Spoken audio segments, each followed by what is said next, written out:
congratulations, you played yourself. A specific section for streaming. I understand what they're attempting to do. They're not. That's what Valkyrie said. They're attempting to try to make it like Twitch, but have their own little bit of flavor into it. Flavor. Okay, so I think we do that. All right. So,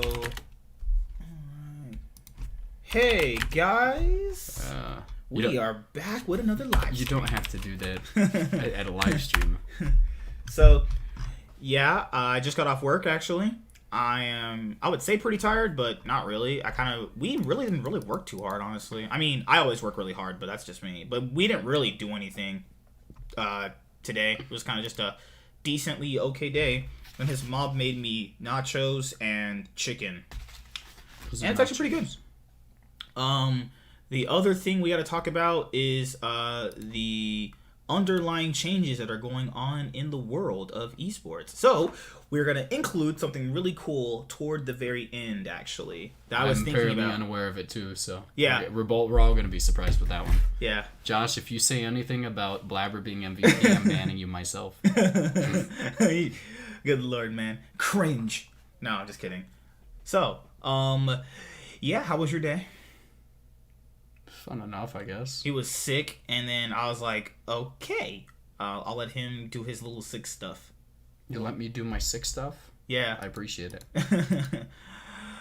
Hey, Josh. Yeah, Blabber, yeah, he's looking pretty good this split. But, nope. You know, I actually enjoy watching him play. At least he played better than last year. I mean, anything from going 0-4 was a step up from what he played like now. He didn't get to play enough, in my opinion, to where I would say that I was disappointed with this player. Are you? I'm not, because you centralized, when you first came over, you centralized it around yourself. No, I didn't. I mean, your webcam is not focused on you. I mean, you're not in it, you sexy beast. I'm saying, when you came over, you kind of moved it over so you'd be in the center of it. Oh, yeah. I'm the host. The big, giant host. But yes, so let's start. All the chit-chat is out of the way. Okay, so, some updated TSM news. From the information that I've been hearing, Reddit, traveling through a bunch of different mediums, is that they might be playing Spica over Dardoch. Maybe. That's the stupidest thing I've ever heard. Maybe. It's the stupidest thing I've ever heard. If it doesn't synergize with all the players. All I'm saying is Spica is trash, and you playing him is just going to make you trash. There's no justification for playing Spica. We've seen what he's capable of. The reasoning behind it, a lot of people have said, was that Dardoch had an underwhelming split. He was like the 6th best jungler. I don't think he was the 6th best jungler. I think that's a little bit misunderstanding. I think that the picks, first of all, were the biggest reason as to why he didn't succeed. The playstyle of the team in general did not synergize well. Like, they did to an extent, but they didn't transition hard enough into a mid-game team fight. Like, the reality is they just did not know how to utilize Dardoch properly, and it seems like they're giving up on Dardoch just because they don't know what to do with him. I mean, I'm going to go at it from the Kabe angle. He uproots his whole life after Splice to come over here and play, and after one split where, I'm going to be honest, I don't think he played that bad. He didn't play that bad, but he wasn't Kabe from Splice. I mean, people say he's underwhelming. He was. But he always kind of plays like that. He didn't really ever kind of pop off until last year anyway. He was always a better sneaky player. That's kind of always what he was. Kabe played really well last year, and like Kabe was like at the summer split was the best ADC in EU. Don't tell that to people like I Will Dominate or Thorn. They think that was a fluke, that Kabe was all pro first ADC. I mean, he played well. I mean, just the reality of it is the playstyle that succeeded in EU that season was the late game scaling ADC comp, and that's just what he played. I mean, it's not like he played. It's not like what's it called? Like, I don't think that Perks would have beat him every time in lane if they faced each other, most likely. Mm-hmm. But the reality is that in terms of just pure ADCs, Kabe is the better ADC than Perks, and that's why I would put him over. I had him in my all-pro first team. I thought he played really well. He played really well. That's just what it is. But like, that's not an outlier of who he is, though. People took that as like that's who he is. We've been watching for a very long time. I know he's not that kind of player. Well, I mean, people improved drastically throughout their entire career. Like, we saw Wonder, who never was that. On Splice. And he was good, but he wasn't to that extent. And then he had one good split on G2, and then we took it as that's what he is now. The reality is, sometimes when people play to that extent, you need to take a chance and hope that you can get that. I'm not saying he could never be that player again. I'm just saying that I think they're, what's the word, overreacting. It's not overreact. They got 4th place, and give him another shot. He got one split. He was decent. I say he was like the 4th best ADC, okay, at least. so I think they should keep him on the team. I think that Doublelift, in terms of just perfect fits for this team, I think that if they play perfectly, and they have to keep Dardoch for this playstyle, if they play perfectly, then Doublelift is perfect for this team. If they don't, I think they should transition. Worse, like if they're gonna put Doublelift on this team, I mean whatever. I don't know if they're gonna put Spick on this team. I don't care what moves they make. They're not gonna go to Worlds. Like I think that if they want to make Worlds, they first off have to perfect the playstyle that they seem to be striving for. They need to learn how to use transitional mid-game team fighting and shot calling. Like, they don't ever make their transition well into mid-game, and I say this a lot, but it's their biggest flaw. It's their biggest flaw. They don't know how to make shot calling work. They usually try and rely on big gold leads, and if the team doesn't fall into the trap of fighting them for team fights, they lose. I think that you gotta look at the other part too. Like Broken Blade, I say keep him. He was like the top 3 top laners. He usually is like in the top 3, which is fine. You got Dardoch. I mean, was he the 6th best jungler? I mean, it's hard to say. The field of junglers weren't really that good. So if you did have him 6th place, it's not really that bad. Like, I mean, there was Finskaren. Yeah. There was freaking Closer. A lot of people thought that Closer was better. I mean, I agree with that to a certain extent. He was kind of better at certain points, at certain things he was able to do. Santorin wasn't better than Dardoch. I just can't believe it personally. Santorin, I mean, again, we're talking off success of their ganks and their impact on the game and pathing. The reality is that even though I think that Dardoch was he is an incredible player, like his results did not show in comparison to all these like Santorins and all the rest of the ADs. Like his Jarvan games were kind of bad. His Channel games were bad.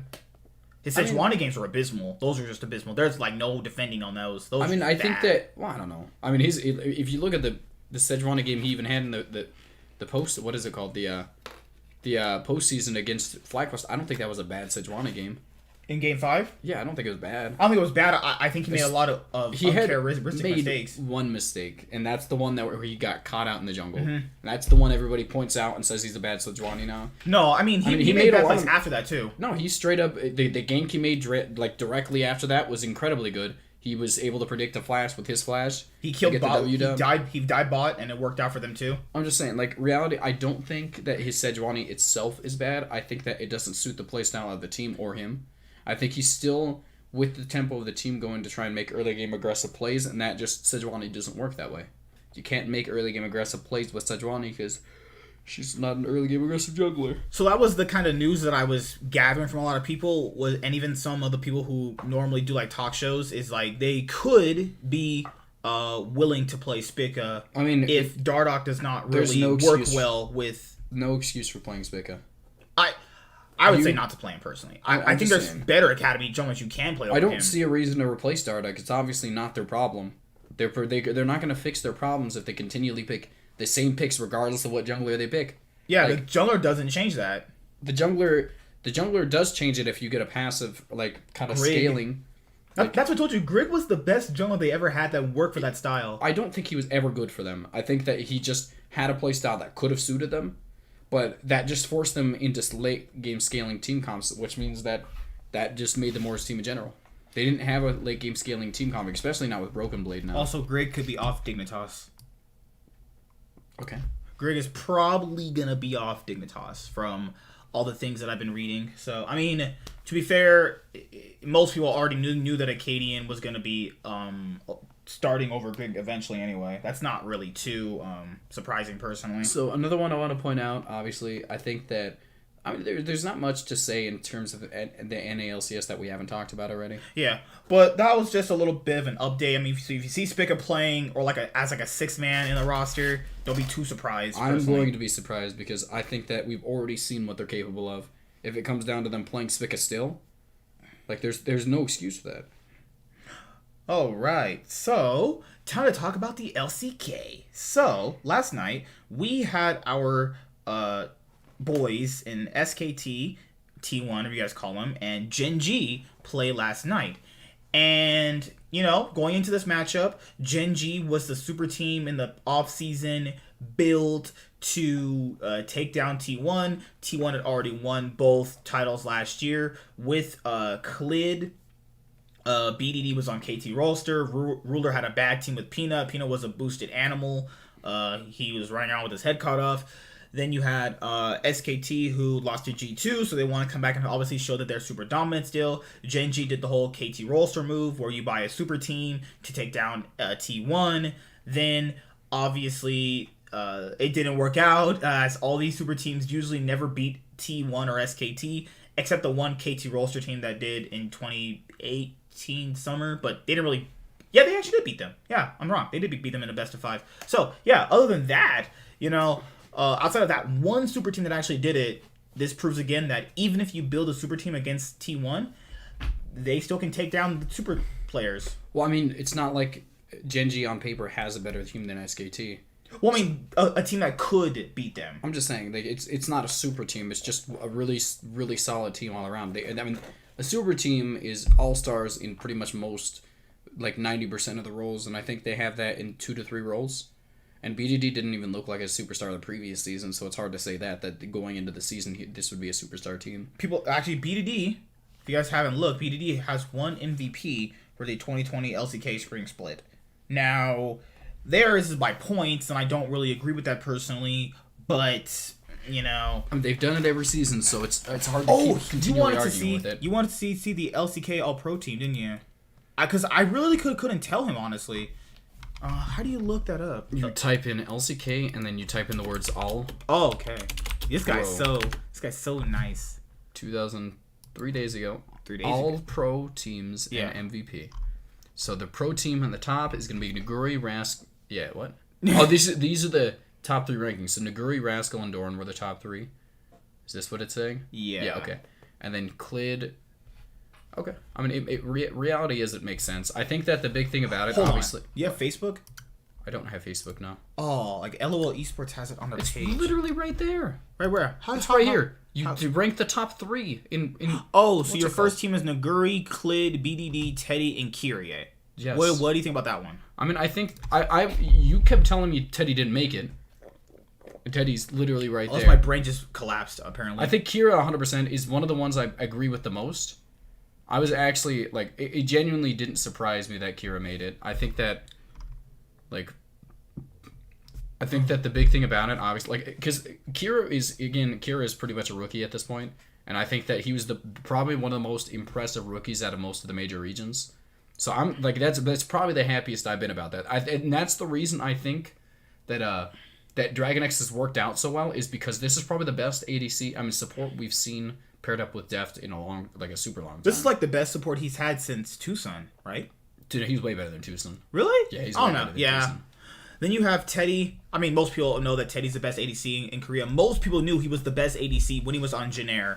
So, I mean, BDD getting the All-Pro mid, he really improved from last year. Like, I think people are going to look at the final and go, he lost, he sucks. No, I honestly he played really well this split. I don't disagree with pretty much most of these, except like the jungle rules kind of throwing off for me. But that the reality is there were just no strong junglers in LCK this year. I thought Canyon was way better than Bono. Canyon just had so many inconsistent games. I mean, he was the main. On his worst day, he's better than Bono. I don't know if I agree with that. I think that Canyon was just so inconsistent this year that it's hard for me to put him up there. Like, he is a better jungler than Bono and Piosik, however you say his name. But the reality is that Piosik obviously functioned well with this team because he was able to play that supportive, like, Trundle constantly. He's literally an LCK Grig. I think that's another... Why are you always surprised that other people live here? Like, you have people who live in your house? Here. Yeah, really. Oh my goodness. I think that the top lane with Nuguri, obviously, I don't think that's not even debatable.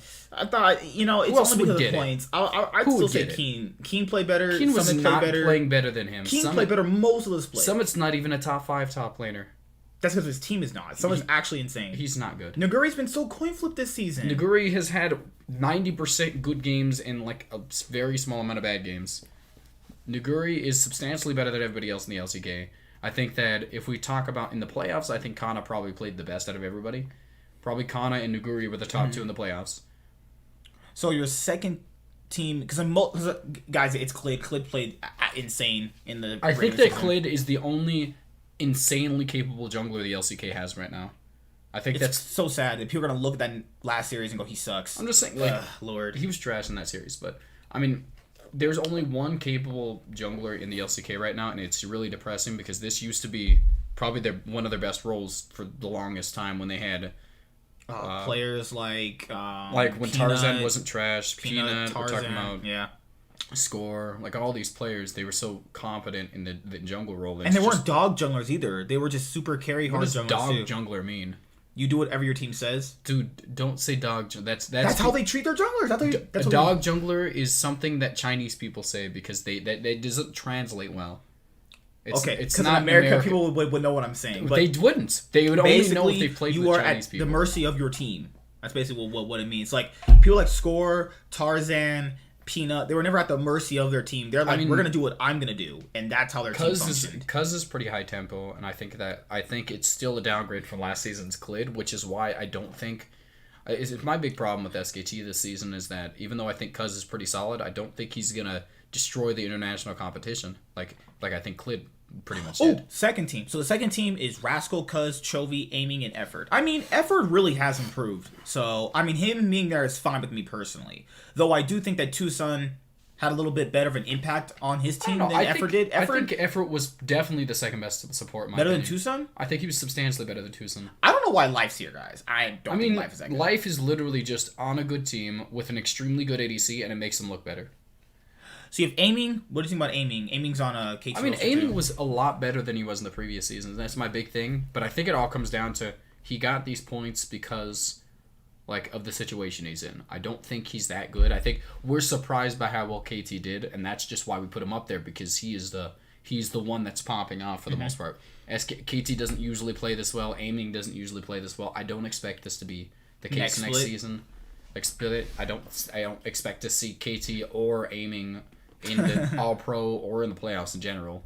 So I think this was a really well played season from Aiming, and you have to give credit to somebody on KT because in most situations, to say Ray. I think I like Ray, but again, it all comes down to Aiming right now. But they didn't really play him though. That's the thing. I think he played a pretty okay amount. I mean, it's not like he was the main 80s. Top laner, but at the same time, he did play his amount. I mean, I think the reality is Aiming is the most consistent factor of KT on a team that should not have made playoffs, on a team of complete non-superstars. You have to give credit to him. Like, he definitely earned his spot in that. All right, the mid laner for the second team is Chovy. That is undeniable. I think that he was definitely, like, without a doubt, he was top 3. Yeah. I think that people always just get mad that when people say he's better than Faker. That's kind of the only thing that people really get mad at him for. Is like, do you say he's better than Faker? Because to be fair, it's hard to say is he better mechanically than Faker because most people with no good mechanics that smacked him in the face. I think that Faker doesn't really need to prove he's mechanically good anymore. I think that Chovy has more to prove than Faker does, so that's the reason why Faker doesn't really show he's mechanically good. People know he's mechanically good. Why are you showing... At this point, if Faker has to prove that he's mechanically good, you really shouldn't. You've been probably watching since last year. I mean, I think the thing about Chovy is obviously that just, like, the playstyle he has for his team is so like, just the way he plays around the rest of the... Like, they have a substantial amount of carries on his team. Yeah. Like, it's not like he's the main carry either, which is kind of impressive to me that he's still up there. Because I think they usually play around bot lane. They usually play around Deft and Kira. They usually play around Deft for the most part. I think that Kira is obviously boosting. Like, the fact that this bot lane is probably the best one in like the LCK. Like, just because... You know, it's hard for me to say who's the best bot lane in LCK. Because you have Teddy and Effort. Teddy and Effort are pretty solid. I think the reality... Like, I think the big thing about it, obviously, is... that they with the way Chovy plays, he's still able to play a highly impactful mid lane without being the centralized point of where they focus the ganks or the resources. I think that it still mostly goes to Deft, and late game team fights are still in Deft's hands, and Chovy is just supplementary at that point. But he still is able to play that playstyle pretty well. I mean, that's a very good quality. I think that most people don't understand about Chovy, but at the same time, I don't think I like BDD above him for the most part. I think BDD was mechanically probably better than him this split. Mm-hmm.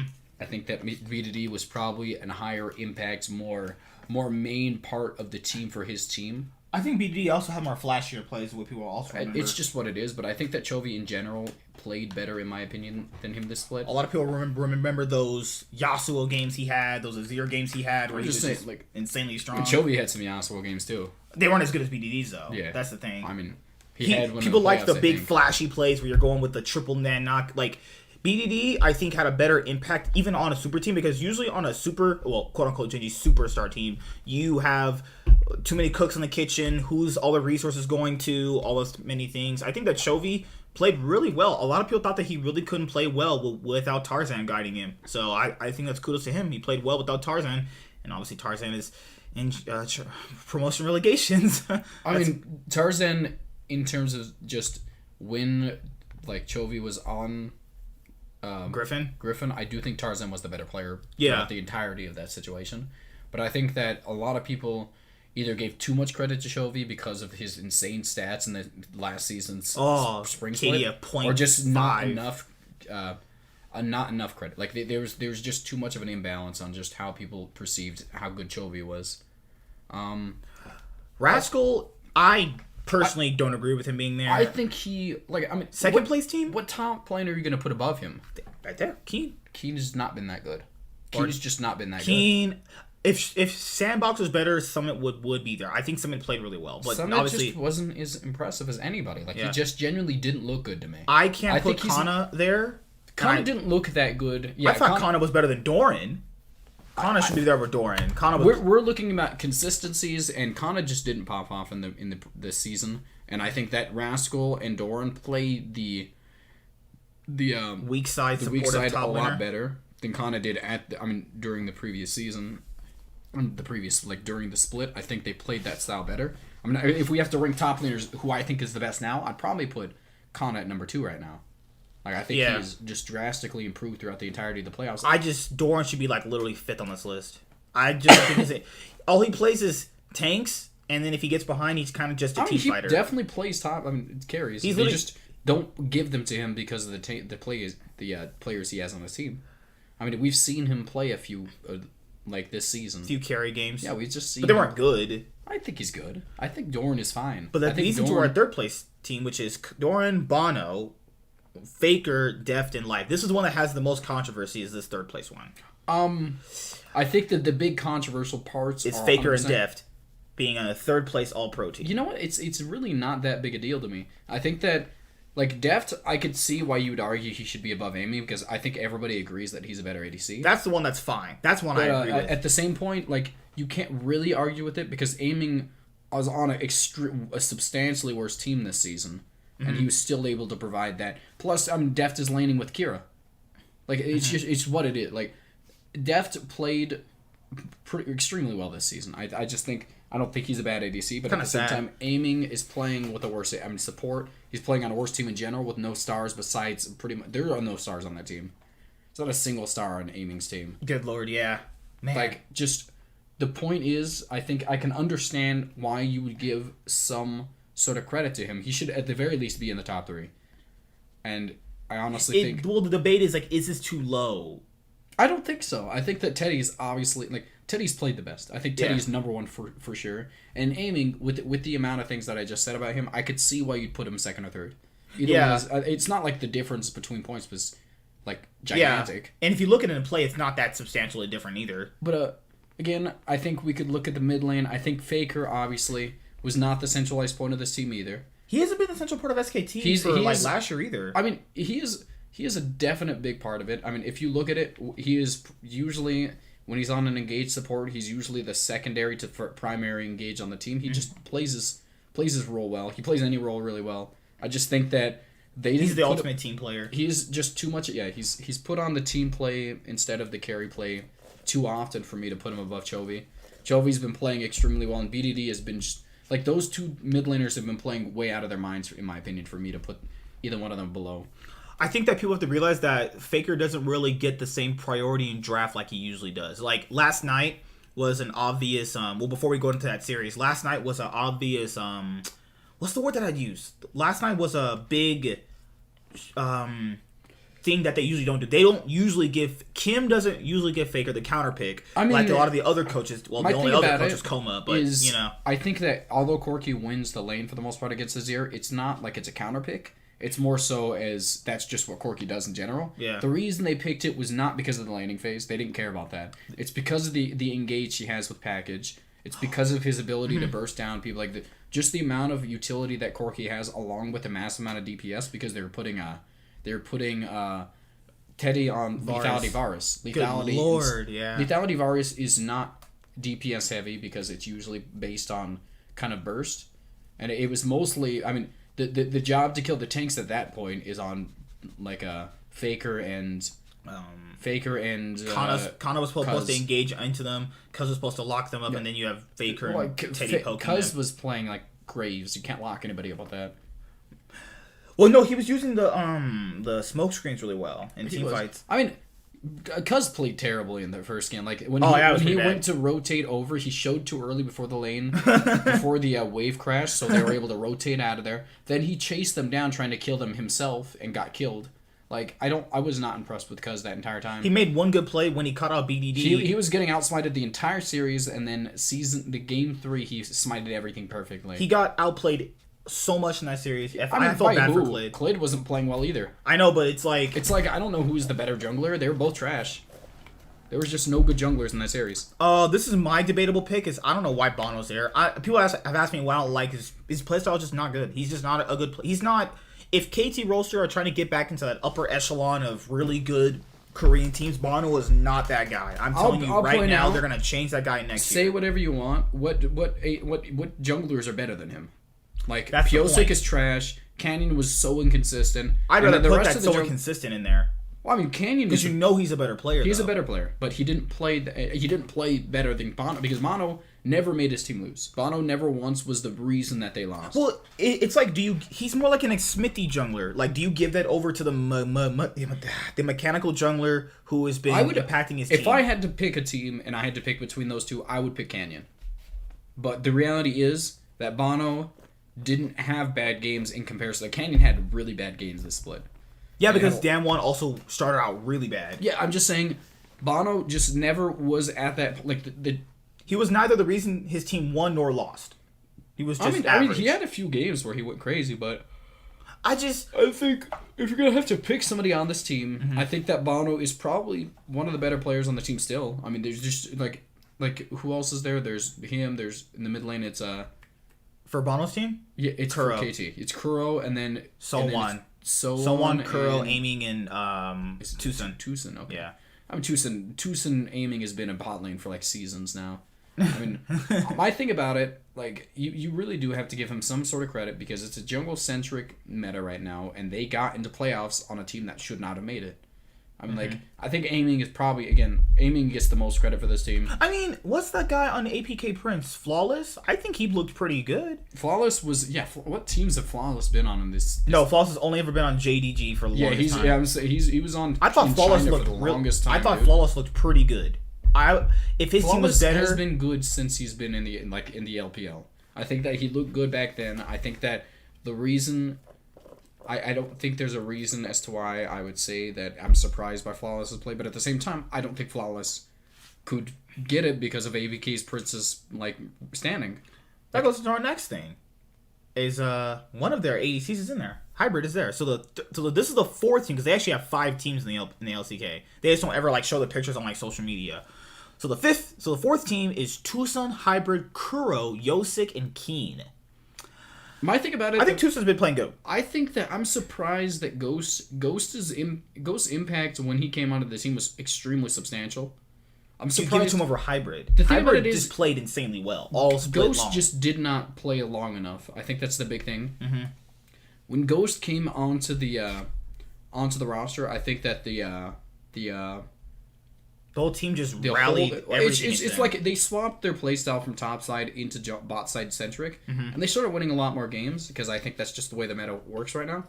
It's either you focus top side heavily and then try and get Rift Heralds off that, or you focus bot side and try to go for dragons. And I think obviously bot centric plays a lot better right now.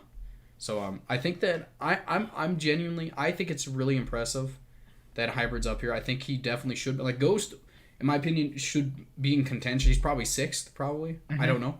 But at the same time, I think that Ghost just didn't play enough. So, like, the reality is the only other ADC you have more results shown by Hybrid than you do Ghost. Because Ghost just wasn't on there long enough. That's the reason. I mean, Ruler, obviously, I mean, I'm kind of, like, surprised he's that like, low. 6th, 5th? That's 5th. Yeah, that's really low. But at the same, it was not his best split. It was not. They do see. That's why. Okay, so when we get to the 15, Ruler is the 5th ADC. I agree with that. Like, I like GenG, but you got to factor in they gave him so much resources this split, and he just didn't really do what he did last split with the amount of resources that he actually got. That's just me personally. I mean, Hybrid was not like Hybrid played well. Mm-hmm. Hybrid was not disgustingly good. I mean, I think he was pretty good. Pretty solid. If you're picking a team for next split, you're choosing Hybrid or Ruler. I'm picking Ruler every time. I mean, I think Hybrid's solid. I just don't think he's... I mean, I've seen too many bad splits from him. I just like Hybrid and what's his name when that was a bot lane? Oh, Hybrid and freaking the support they had, right? I can't remember, honestly. Regardless, I think Hybrid... I mean, he's been in the scene for quite a bit of time at this point. I think that I have not been impressed with him in the previous seasons. It might be one of those things where he only looks good on a bad team. It was more so he was moderately solid. I think that he was not impressively solid. Like, he was not one of the big difference makers in the LCK. Mm-hmm. I think that the reality is, I think Ruler is a better ADC than him. I would have put him over, in my opinion, myself. But at the same time, Ruler is also 1v2 most... I agree with that. He does... Like, look at Teddy. Right? Teddy has Kira. Deft has Effort. Aiming has Tucson. And Ruler has Life. That's just what it... Like, Ruler has Life. It's just Ruler isn't Life should not be. Life is probably. Well, they did play Keelan, but Keelan hasn't had too much playtime. Life has been playing most of the season. Yeah, it's just what like Ruler is just. I think Ruler should be in the top 4. I think in my opinion, the top 3 ADCs. If we're ranked just purely like mechanics and all these stuff, I think it is Teddy, Deft, and Ruler. Yeah. But I can see why Aiming's above both, like 2 of them. This is just one of those like standout things where they look better for a split, and the next split I could easily see Ruler being like 3rd. Yeah, I think Ruler's probably going to be 3rd next split. I think that my problem again, one thing he did say, he did get he got most of the resources of the team, and he gets all the resources. Like he gets like last split, he got all the resources, carried the games that they lost. This split, he got all those resources still, and didn't. It's not like what's his name, the mid laner. BDD. BDD didn't get any resources. BDD got a lot of resources. He played resource-heavy champions. The problem is that they didn't have to give any resources at the top lane because it's Rascal, and that's why this guy just hates Rascal. No, Rascal. That's why I like Rascal for this team, because if they had somebody like Nuguri on this team, Nuguri or Khan, anybody else, I think this team would implode. I think with the amount of speaking there would be on top of the fact that too many people demanding resources and ganks, I think it just wouldn't work out. But it works perfectly with Rascal because he requires nothing because he's trash. Like, he's just not good enough to compete. Literally no one. JTH, Rascal's trash. Rascal is not good. I think he plays certain styles good. He doesn't play any styles good. He's a very strong weak side top laner. Weak side top laners are those don't win you worlds, but weak side top laners are just top laners that are not as good as good top laners. But so he's a good neutralizer player too. He's not even. Like, he can't neutralize Nuguri. If Nuguri plays well, he's going to stomp Rascal. We saw what happened to Rascal in most of the series this season. Like, even Kana, like, even though I don't think Kana played insanely well against GenG, still outperformed Rascal substantially. Like, so we're on the 4th team. So Kuro. I mean, people only remember Kuro from those Rocks SKT games. He's actually improved a lot since. It's not even just that. I think the only player that I've never seen him just destroy is Faker. Like, he always does really well against everybody else, and then he goes super even and he doesn't lose. He just never beats Faker. It's just, I don't think I've ever seen a laning phase that I've seen, wow, Kuro's just popping off against Faker right now. Yeah, I don't think he's a very solid player. He's very good. Mechanically, he's kind of fallen off a little bit over the years, but I think he's been playing, like, again, he's never been a mechanical prodigy, but at the same time, I think he's actually may have improved from his Rocks days mechanically. When he was on Bibli, he played really well. I think he's actually pretty solid. I'm not surprised he's there. I mean, it's not my big thing about it. Obviously, again, another thing I'll say is if I had to pick a mid laner, I would pick Showmaker over Kuro. Kuro is a rock. I mean, a solid foundation, and he's a good supportive like mid laner. He doesn't demand resources, and he's able to. He's really team play oriented. Mm-hmm. But Showmaker is just a better mid laner in general. He's mechanically better. He's better in pretty much most every way. The problem is, again, Showmaker was not getting as many resources as he should because of the players on his teams. On top of the fact that I think that he had a lot of terrible, like he had so many bad, like him. I think it's the same thing. It's the same with Canyon. I think that's the big thing. I think that they're both so hit or miss that I could see as a reason as to why you could put players like Kuro and Piosik over them. Like it's just like they're not as good on their highs, but they just also don't have as many lows.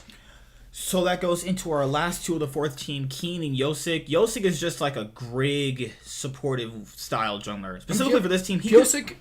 If we look at it, if you look at his Trundle gameplay, it was one of the worst I've seen out of the entire series. This season, out of most of the major regions, I just think like that was like watching Santorin go into the LEC. The LCK during his it was he the watched level, Santorin go inside of Yosik's body and possess him while he's playing Santorin. It was during like the LCK what is it called, the LCS. The LCS during the TSM FlyQuest series, that's the way Piosik played Trundle the entire season.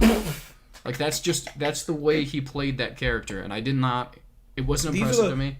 That's someone on a team that people can say LCS will lose to. And he's actually not. That's the type of player where if he gets exploited internationally, he will get exploited internationally. And like if an LCS team beats him, he's like, no. That's the main reason I hope that they don't make it to Worlds, because I just don't think they will succeed at Worlds because of him. Because teams like G2 with Yankos will be able to exploit that. Even teams like Fnatic with Selfmade can exploit that. It's just he's so even passive. People like Blabber will exploit him. No.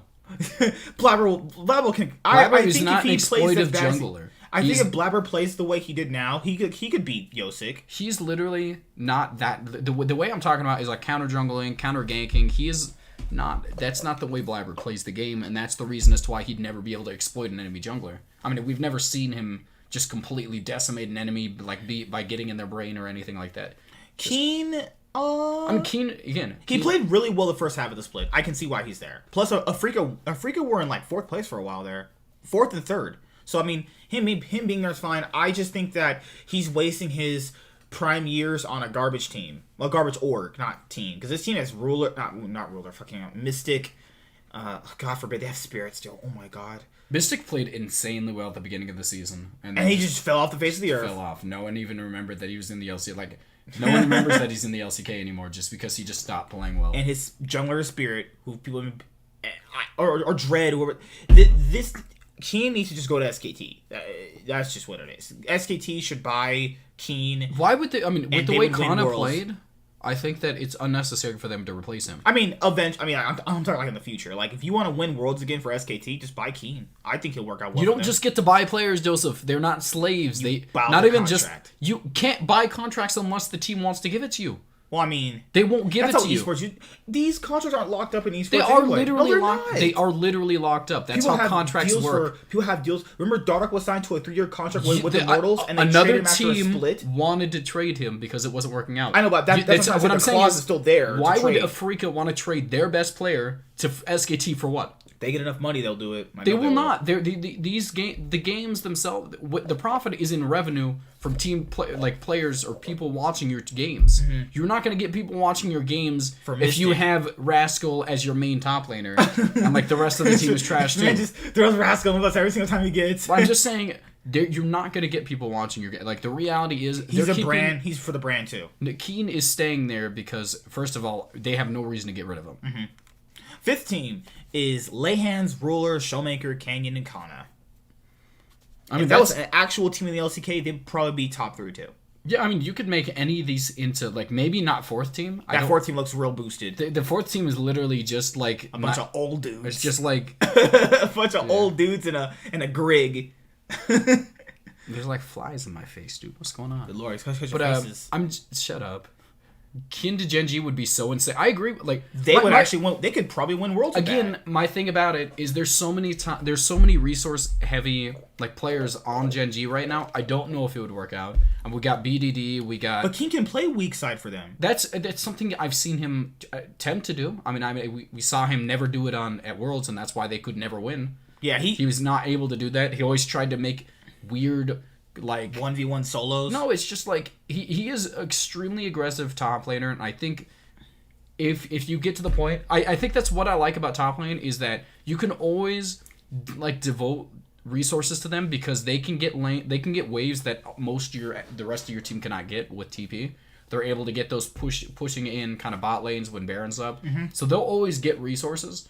But at the same time, early game, with the lack of ganks they're going to be able to get, I think that's the big thing I would see like Keen struggle with, because this season is the thing that I've seen him struggle on it with the most. He's been so like playing so poorly because he's been pushing up too much. And then he gets ganked and now he's fall behind. Yeah, because of how aggressive he is early. Like, if he doesn't have an extremely top-centric jungle, which he's not going to have with BDD and Clade. BDD and Ruler. Yeah, BDD and Ruler will definitely just saying, take they're gonna take most of the no, it's not the resource, it's the ganks that I'm worried about. And without ganks, I don't think Keen would like succeed on that team. So let's go with Leyhands. Leyhands is still on Griffin, if you guys don't forgot, because no one really watches their game anymore because people hate them in the LCK for after what they did. I don't hate them. I don't hate them either, but no, it's very bad. I mean, they generally don't have a lot of people watching anyway because of what they did last year. But I mean, Leyhands played really well. I thought he played really well, but his ADC is a guy running around with his head cut off, so there's not much you can do with that. There's two sides to the story. We never actually... We heard too many things, so I'm not going to make my interpretation. I was just speaking in general. I think that Leyhands is good. I mean, I think that Leyhands has been... I mean, on Griffin, he was probably a top 3 player for most of the time. Yeah. I mean, I think that when... Sword played well at the beginning of when he first came onto Griffin, and then that's pretty much all we saw from him. So I think that he's playing better than Sword most of the time, and I think he was better than Viper 90% of the time, too. I think when we saw Griffin at its prime, I think he was the 3rd best player. So I think I'm not surprised with him being in the top 5 for supports. Ruler is fine. That's perfectly fine. Right? I mean, it's just Ruler again with the amount of resources he got. Most people expected him to put a little more carry centric shows going on, but we saw way more coming out of BDD because he was just playing it insanely well during the season. Then you also have Showmaker and Canyon. They're the same team, so I'm just going to bundle them together. There were games where they ran it down, or they didn't run it down and carried. Or if they didn't do either of those things, they either didn't run it down, nor carry, nor do anything, and then they just lost. I mean, I don't know. I think that Showmaker is always making aggressive early game plays, so it's just hard for me to see a way that he is not one of the reasons they win or lose the early game.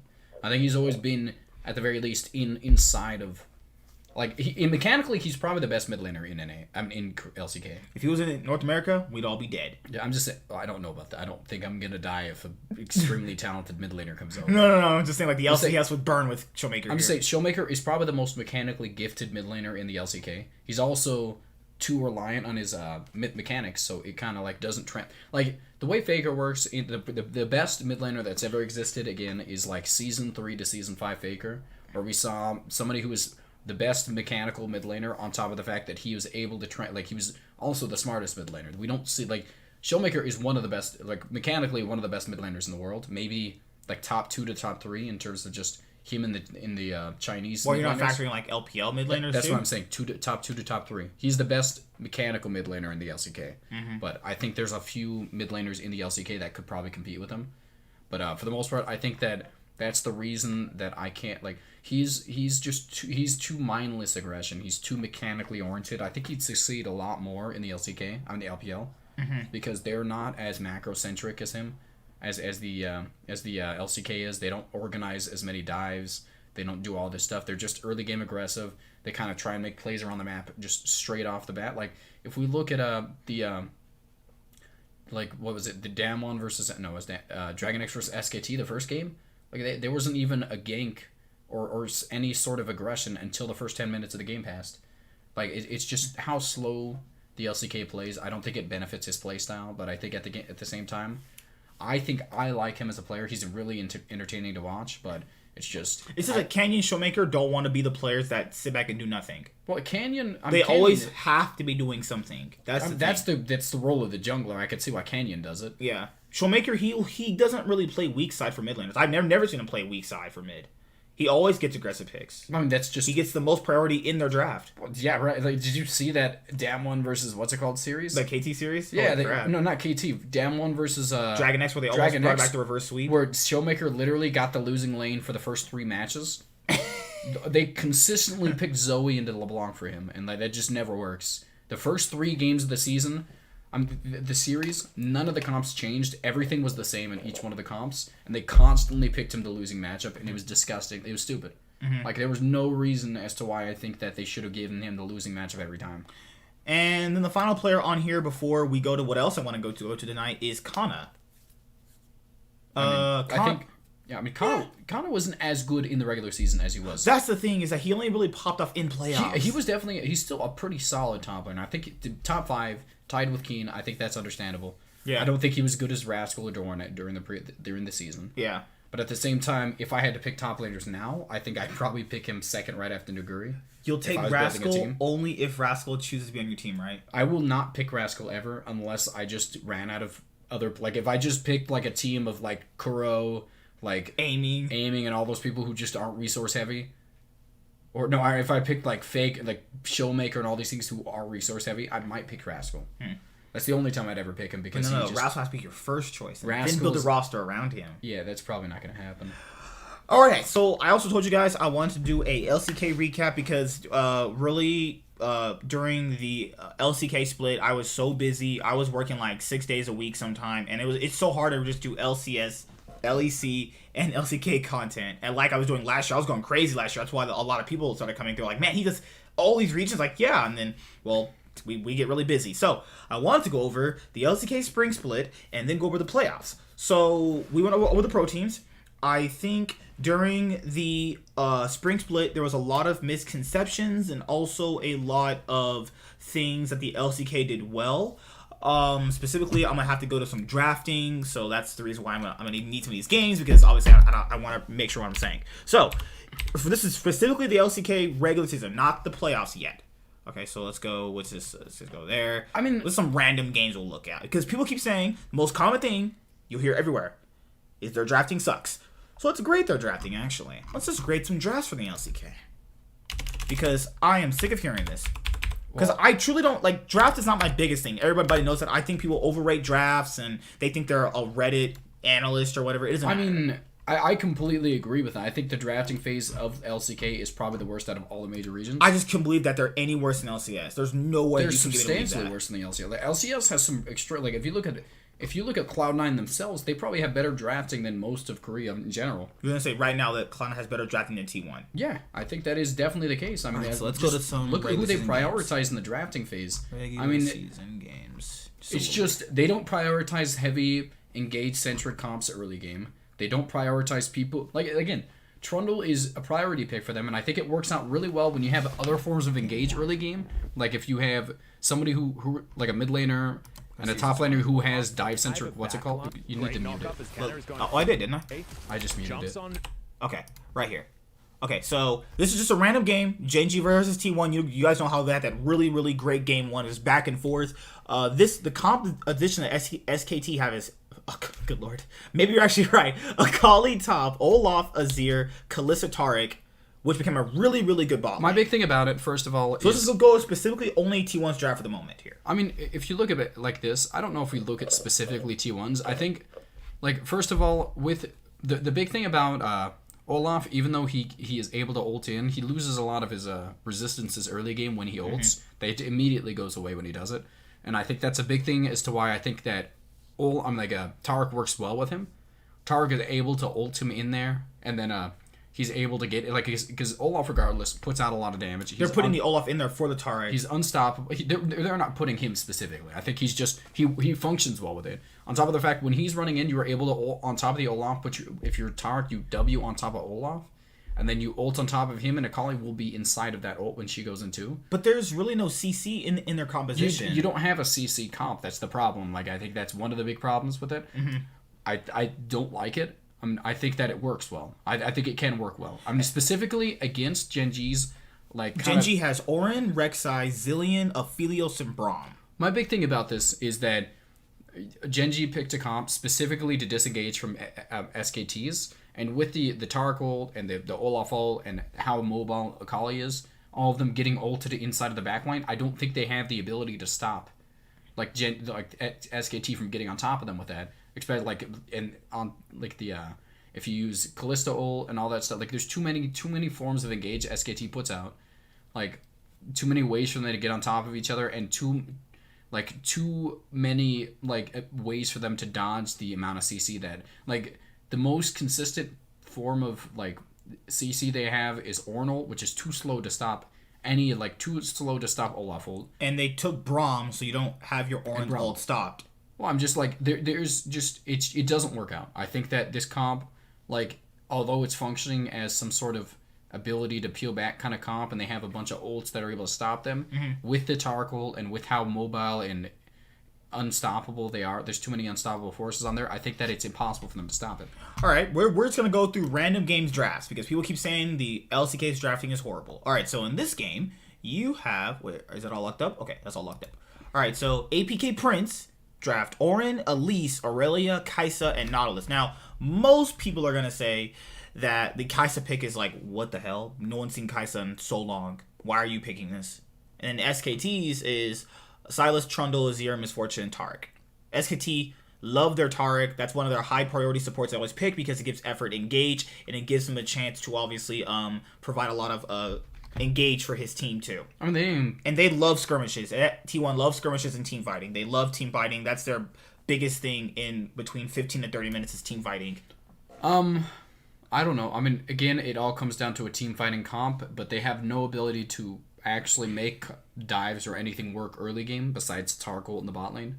So it's just not a good comp for early game, which is why it's a slow-paced comp with a lot of parts of it, like Misfortune, who scales. Misfortune is an all-around scaling ADC. That's why she works well in this meta. I mean, she can be early game and she can be late game because she doesn't have to get close to use her ult. I mean, I think that I don't like the T1's comp. Rascal is amazing. You're so funny. I think that with SKT's comp, I think that they just genuinely have no ability to make early game centric aggressive jungles dives or any of that stuff. So it's gonna be slow paced for them. They're reactionary. They're able to peel back a lot in the early game, which is a good thing for them. So they're kind of playing at a reactionary pace at this point, which is not beneficial in this meta. I think that's one of the reasons FlyQuest can't succeed, is because even though they have pretty solid players, they are playing in a way that's always reactionary to the enemy teams, and they have to hope that they can win based off that. They won the TSM based off reacting to all their plays, but they also tried to swap up their play style against Cloud9, try and be aggressive the first games. I didn't understand that at all. If we look at ABK Prince has a lot of... They don't scale at all. I mean, I think this entire comp is just centralized around late game. If you get to late game, you're only trying to peel back so Kai'Sa can DPS, but there's just too many ways for them to out DPS with not only Misfortune ult, but even Azir outscales their comp based off the fact that he's able to DPS a lot easier than Kai'Sa is, because Kai'Sa has to dive the backline, and it only Kai'Sa... You're driving the backline against a Misfortune who'll just ult you? It's not just that. It's diving the backline against a lot of people. First of all, there's so many ults they can steal with Ornn, so they have a secondary form of engage. That's just... They have a better team fighting comp in general because their front line's better. Not only is their front line better, they also have better ultis that are able to mitigate the amount of damage you're able to do to their carry. So this is a comp that's reliant on early game pressure, but at the same time, the only early game pressure you're generating is from the bot lane with Nautilus. And... Ornn does well into Sylas, actually, in my opinion. I think Ornn actually does well because if you don't get an early game aggressive thing going on in probably the first 5 to 10 minutes, you can't win that lane anymore. You just don't have even the percent HP and this healing that you have. You just can't out DPS Ornn because he just has too much max HP, and he has too many resistances at that point. But I think hybrid, it's just at this point the comp can work. I think that it all comes down to you focusing on the bot side, obviously, because that seems like bot to mid are pretty much obviously what you're going to have to focus with this comp, because that's the only way you can transition into a hardcore mid game, because just Ornn doesn't carry comp mid game. With the lack of late game scaling you have on this team, you can't go top side. I think, Elise is just worthless in the late game. Yeah, you're only using the at least to pair up with the Irelia for picks. Irelia and Nautilus. Irelia and Nautilus are probably the best picks. I think long engaged picks from Ornn is good too, but like you just don't have a team comp. You don't have a team fighting comp. You have an early game aggressive comp, but at the same time you have scaling out of Ornn. Like it's all a bunch of jumbled mess. It's not bad. I mean, I think Irelia can work. I think Irelia is probably one of the few people who can take over the game, but you have to win that mid game hard. What was this? This is one of the last ones we'll go over. Holy moly, this looks like a bunch of garbage. What is this? Okay, this is a random T1 versus Dragon X game. Dragon X have Set, Olaf, Nico, Xayah, and Yuumi. T1 have Ornn, Trundle, Lucian, Cassiopeia, and Nautilus. Most people are going to be like, why is Teddy playing Cassiopeia? He actually plays mages really well. So that's the reason why he's also very, very flexible. So that's why they also picked it for him. He's the second best ADC in my opinion in terms of just mage ADCs. I think that him and Deft are probably the best ones. I've liked the way they've played ADCs on mages. I think that's one of the reasons I think they're so versatile is because both these teams can play mages in the bot lane. But all around, I think first of all, I like Olaf Yuumi is extremely good. Olaf Yuumi is an extremely good combo because the unstoppability plus the ability to CC them and give him a speed boost makes it to where it's an untargetable, like unCCable guy who's gonna CC your entire team. Yeah, you're targeting that towards me, and I don't appreciate it too much. I don't think Prolly is the best coach. But I think that it's just a lot of forms of engage that actually do work well into T1's comp. But at the same time, I think that like with the lack of an actual like solid, like the way Olaf's going to play, you're pretty much only going to be able to play, like Olaf does not work well on the passive. Olaf is not a passive kind of, like he's not able to play the way Lee Sin is able to play that game, where so as he transitions into appealing support jungler. So you with the comp that you have, you always have to be on the engage. You always have to be the one that's you're engaging. the ones who has to keep the tempo up. Yeah, you can't be reacting to a play that the enemy team puts on you. And I think that's kind of, but he carry H2K. That was like the only time. Like I actually don't think he was that. I think that he did benefit from a slower paced, like more meticulous meta.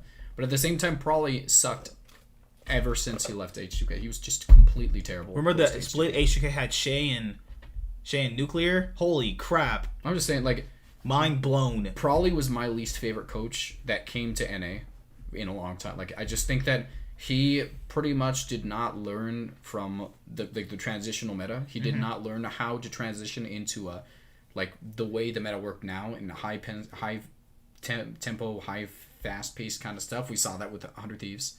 Like, he always picked kind of tanky top laners, regardless. Like, if you're he also doesn't take into consideration his players. He did not swap.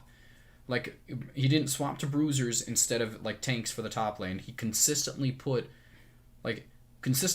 probably their only carry at that point in time on tanks only. And that's the reason they were not able to do anything at Worlds. I mean, they were in the hardest group, too, but still. Like, I think... Well, to be fair, what about the next split? He had amazing... No, not amazing. He had freaking... What's his name? Anna Someday, who he benched Someday so they could play what's his name. No, because they needed a person in mid lane to carry for Huhi. They replaced him with what's his name in the top lane so they could put in a worse player.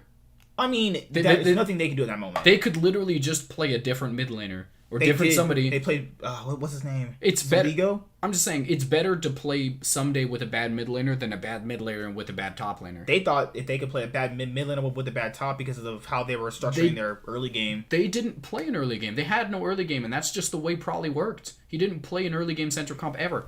Never once did I see him build a comp that was like, wow, he's picking Elise into like all this stuff. He's going to go straight, and if they don't win mid game, like the early to mid game, they lose. He never picked a comp like that. He always had some sort of fallback into if we're not able to close out, and that's because he didn't believe in his team enough.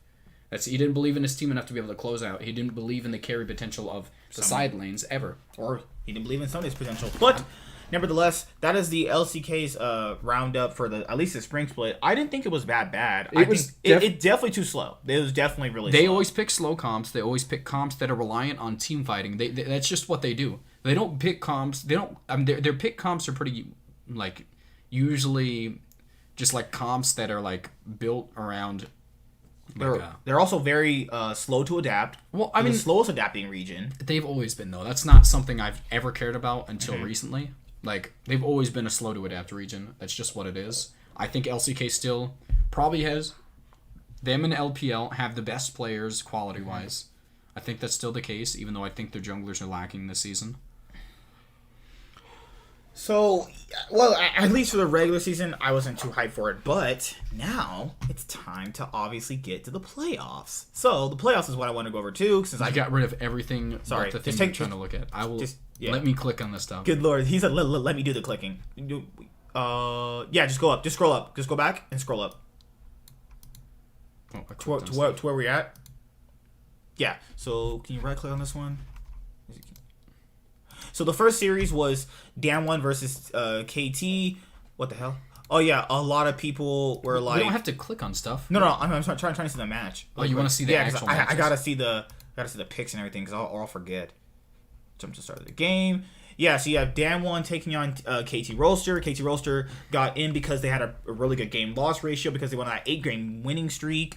This is their wild card round. I don't think most people should be putting any weight into this, personally. The reason if you didn't think Damwon was going to win, you're crazy. It's just, I think that KT is not going to make an exploit. They had a really good streak of games that actually put them directly into playoffs, and that's why they made it. But they did play really well in those streak of games. They played fine, yes. They played well. They were more so coordinated more than the other teams. They just didn't have the players to be able to make it.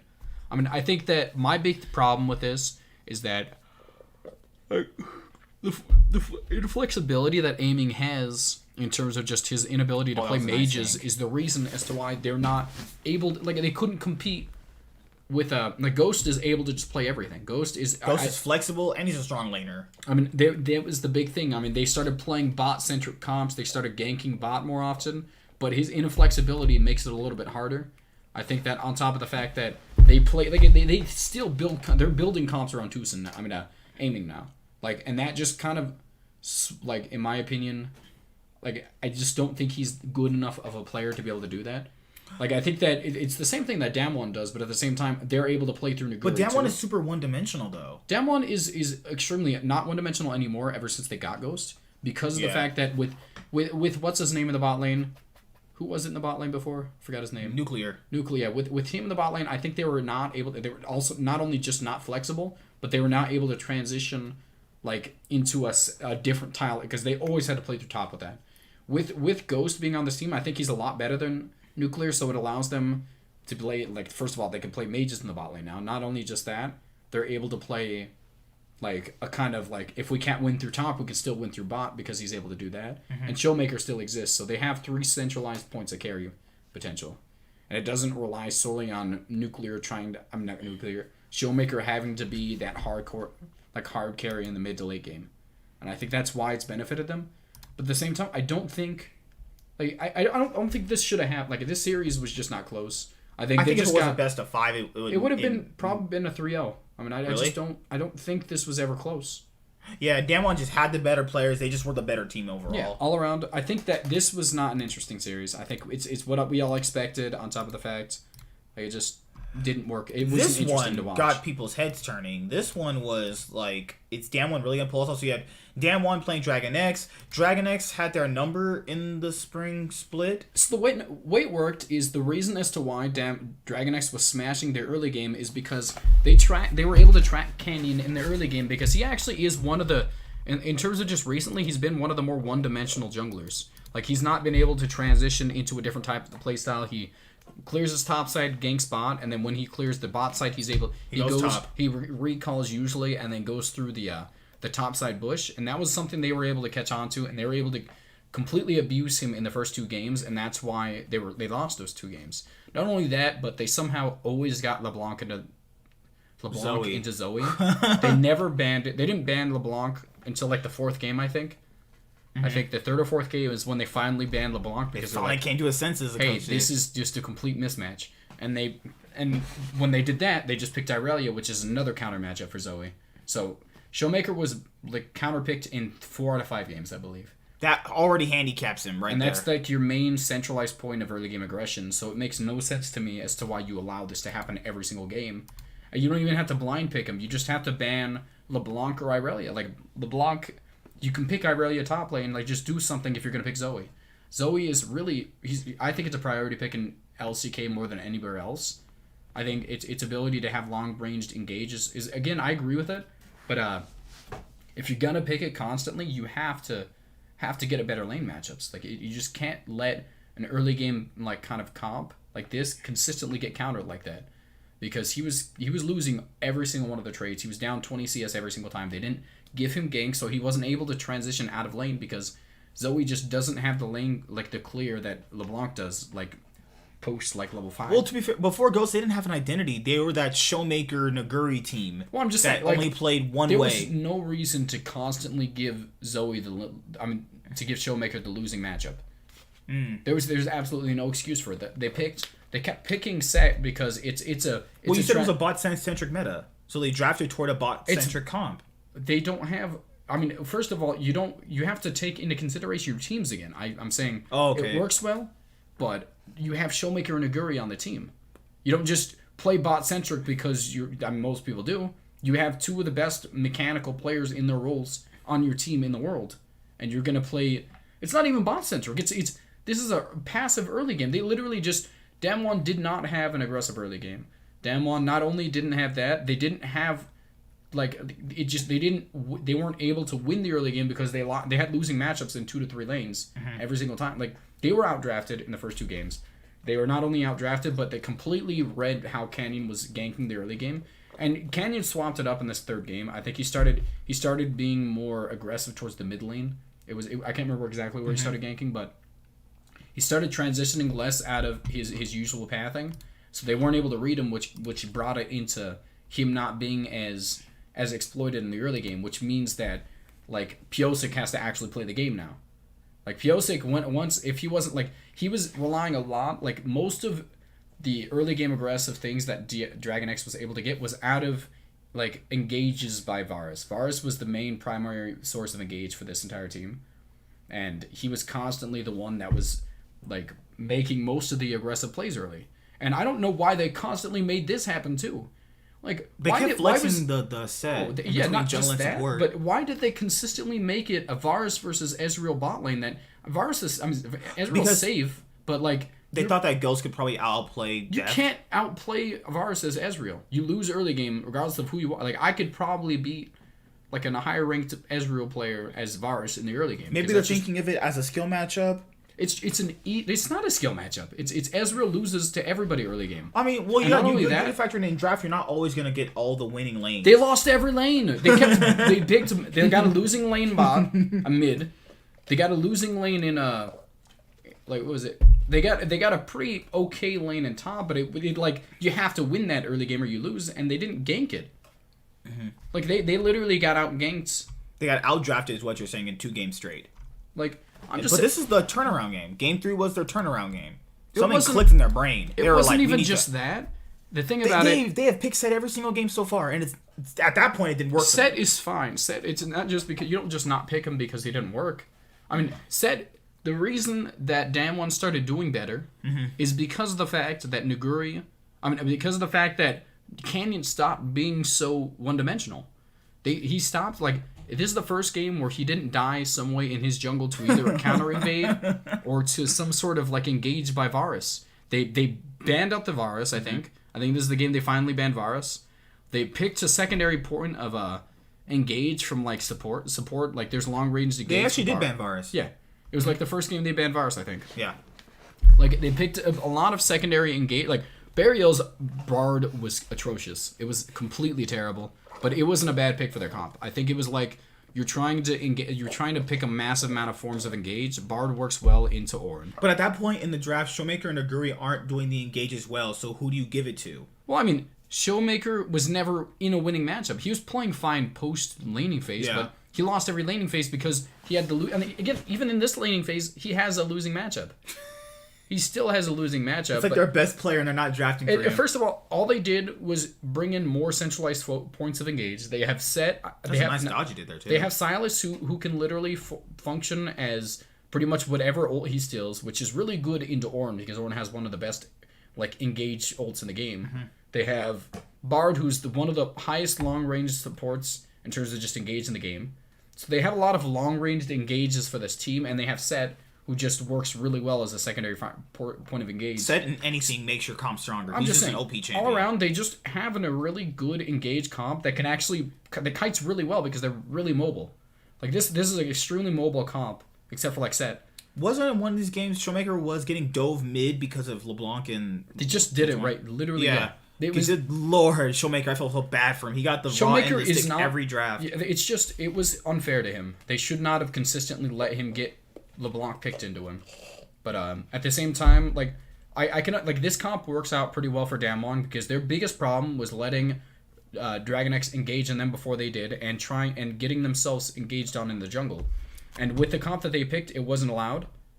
That's good, though. I like that right there. That's pretty cool. Ooh, nice. I mean, they played... The thing about it, Dorn got carried in this series because Deft was straight up just 1v2ing. Every time, like, when Naguri was TPing down, Deft just 1v2'd and killed both of them. And then Dorn got to free farm and get some plates, and that's just why he was able to stay in the game. But in Game 4, you probably think to yourself, okay, Dragon X can pull it back. It's okay. Those losses always happen. Not even close. Damn, pull it back again. Now you're drafting for the team. Naguri as a carry. Canyon as an early game aggressive jungler. Showmaker is on Zoe for the fourth game. I'm just saying, like... He finally got something for himself. They picked Sedge Ornn like 7 games in a row for them.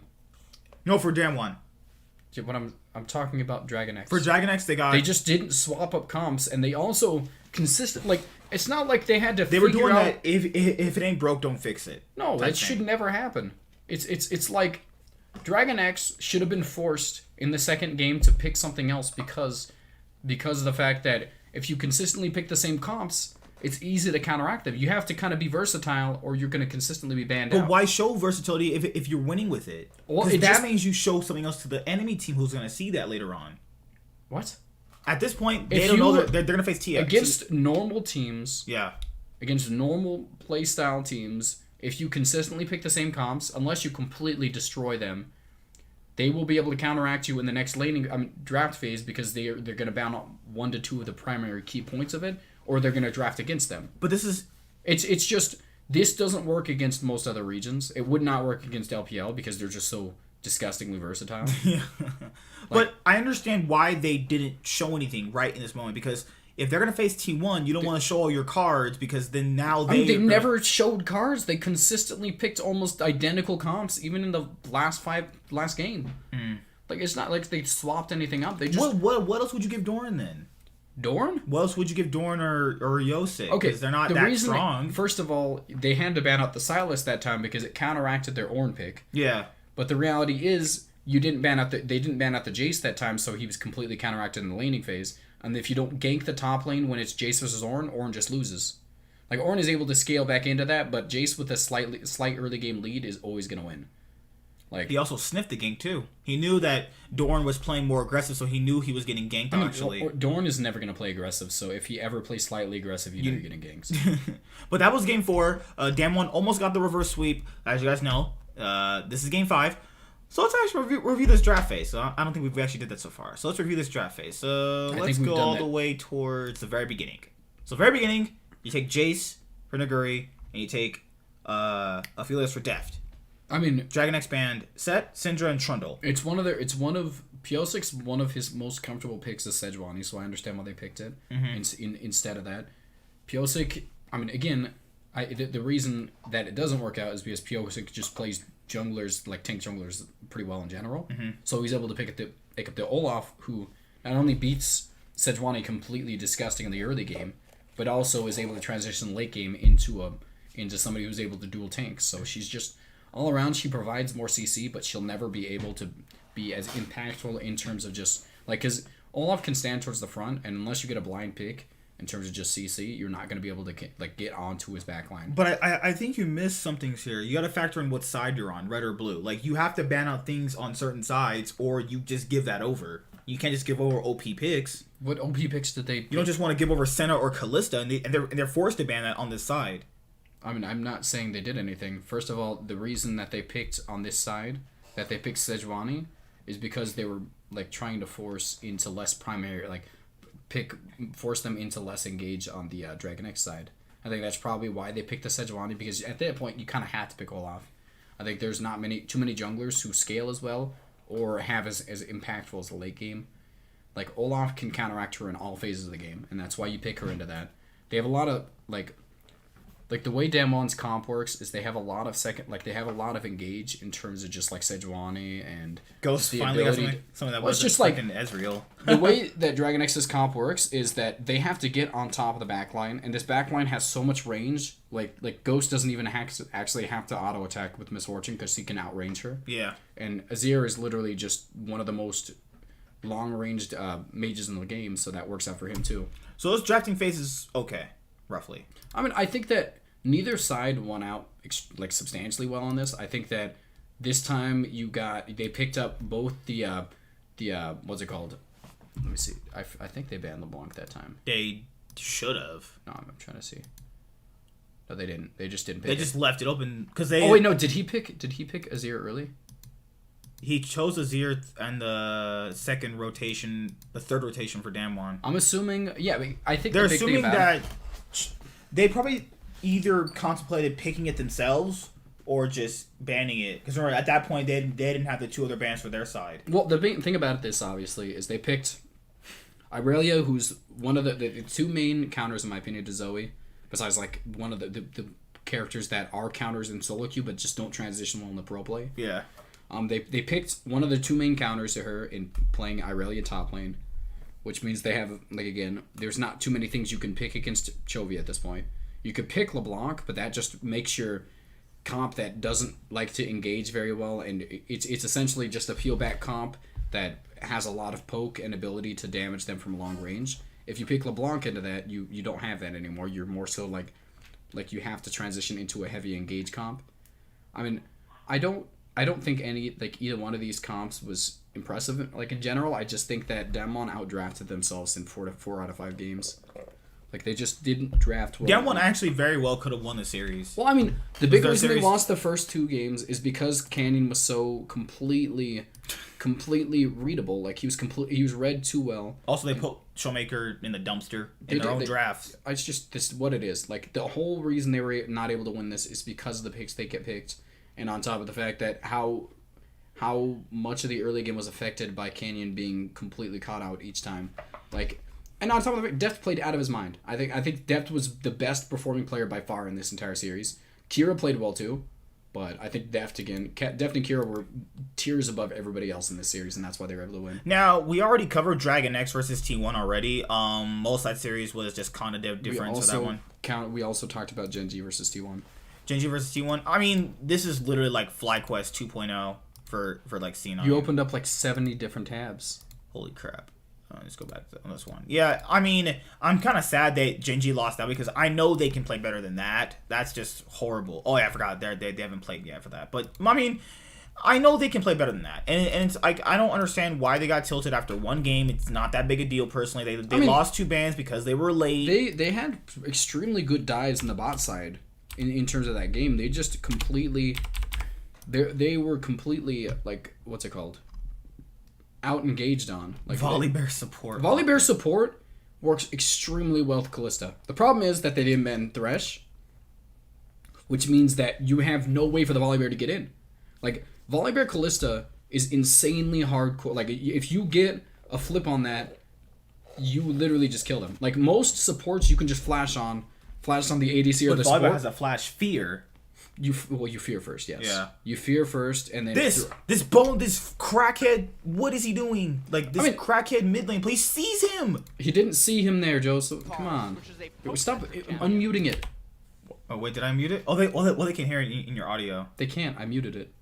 Where did he play? No. Where did he go? He did this. This gave over mid lane priority to Faker in that game. See, Rascal, he played really well in this game. I think people coming into the series, they're like, okay, Connor's going to put him down. Rascal kind of showed that he kind of can't, but it depends. I mean, is Connor supposed to get soloed with Orin versus Silas? I think Silas loses that matchup in a lot of, because he's able to pick so many resistances and pure flat HP early on against Silas. Like, he didn't even have to back to get those items. He's just up in items because he was able to get them with his little passive thing. Like, Silas... And oh my god, life. with percent HP, Like, with the amount of damage he does with percentage, like, he was able to just build flat HP and just kill everybody. Like, there's absolutely no reason for him to build, like, damage items because Ornn's disgustingly broken, or supportive, like... I didn't even know you could do that. But it happens all the time. I didn't know you could do that. That's going to be a nice thing to know. I did not know you could throw a Jarvan flag and TP to it. It's one of the main reasons people pick Jarvan now. Like, I mean, if you're playing like this, they're not a bad team. They know what exactly they're doing. It's like... I don't know what happened to them. I think mentally in game one, they're like, I think these guys are too good. They played fine in game... Like, literally, they were the primary engagers for most of game two. Like, they just were losing a lot of it. Like, the BDD is just so irrelevant the whole series. I mean, BDD was just completely... Like, BDD had a lot of good double bombs. That was a good dive right there. I like that one. No, GenG played fine for most of the early game. They just didn't transition well into team fights, and that's why they lost. They lost every single one of the team fights because they had a worse comp for it. They had a lot of, like, hardcore engage and all that stuff, but they didn't have a secondary... Their only secondary form of engage... Oh, no, they had all... No, this is... I misread the comps yet. They had pretty much a dive-centric... What's it called?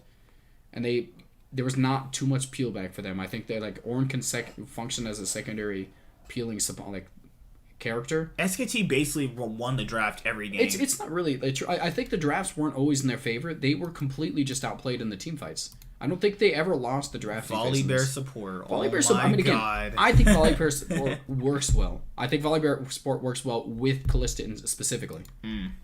Volibear and Kalista is one of the highest DPS bot lanes you could possibly hope for. This is the part of the game where you're probably thinking to yourself, oh yeah, it's definitely a top lane difference. This man sees them coming up, doesn't go under his tower, and runs towards BDD. Why? Why? He could just run under toward this tower. He already has Sejuani coming, and they're under tower fighting him. They would have just left if he did that. He wanted to transition it into a two... Look at this. Like, if he leaves right now, they're just going to leave. If he just goes under his turret. Well, actually, no. They were cutting him off from the turret. He couldn't have made it under turret. I think it would be better to lead him under turret in general. They would have just got out. They would have killed him and got out if they did that. He was not able to get into turret in time. He tried to flash out, so they would be forced to walk through his team. I just noticed right now. They gave Faker his ear. Okay. I mean, who cares? I mean, Faker's not the... I mean, Faker plays his ear. I understand that. But it's not like he's the only person on it like that plays his ear. I mean, it's not like he's the best Azir on the planet, even though I think he might be. I think it's possible. It's just... You don't give certain people certain champions, though. I don't think that you prioritize banning Azir in this comp. I don't think... they lost everything. You knew at this point. My thing about it is like Faker genuinely just played... Faker, Teddy, and Effort played substantially better than their counterparts, and that's why they lost. That's why they won. Rascal and Clid... I mean, Clid and Cuz were both trash, and Kana...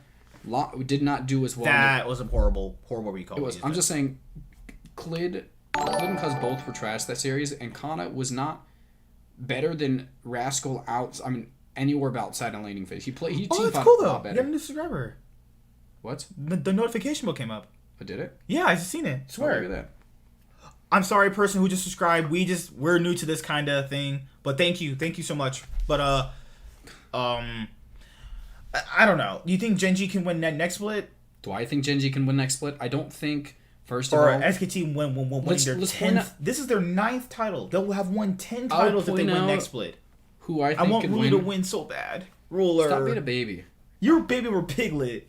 I mean, I don't like people making excuses as to why they think Piglet was bad. I mean, it's just inability for anybody who's actually... Like, I don't like to point out low elo kind of stuff because it bothers me, but I think it all comes down to people being slightly lower elo and they can't see the mechanical things he's able to do.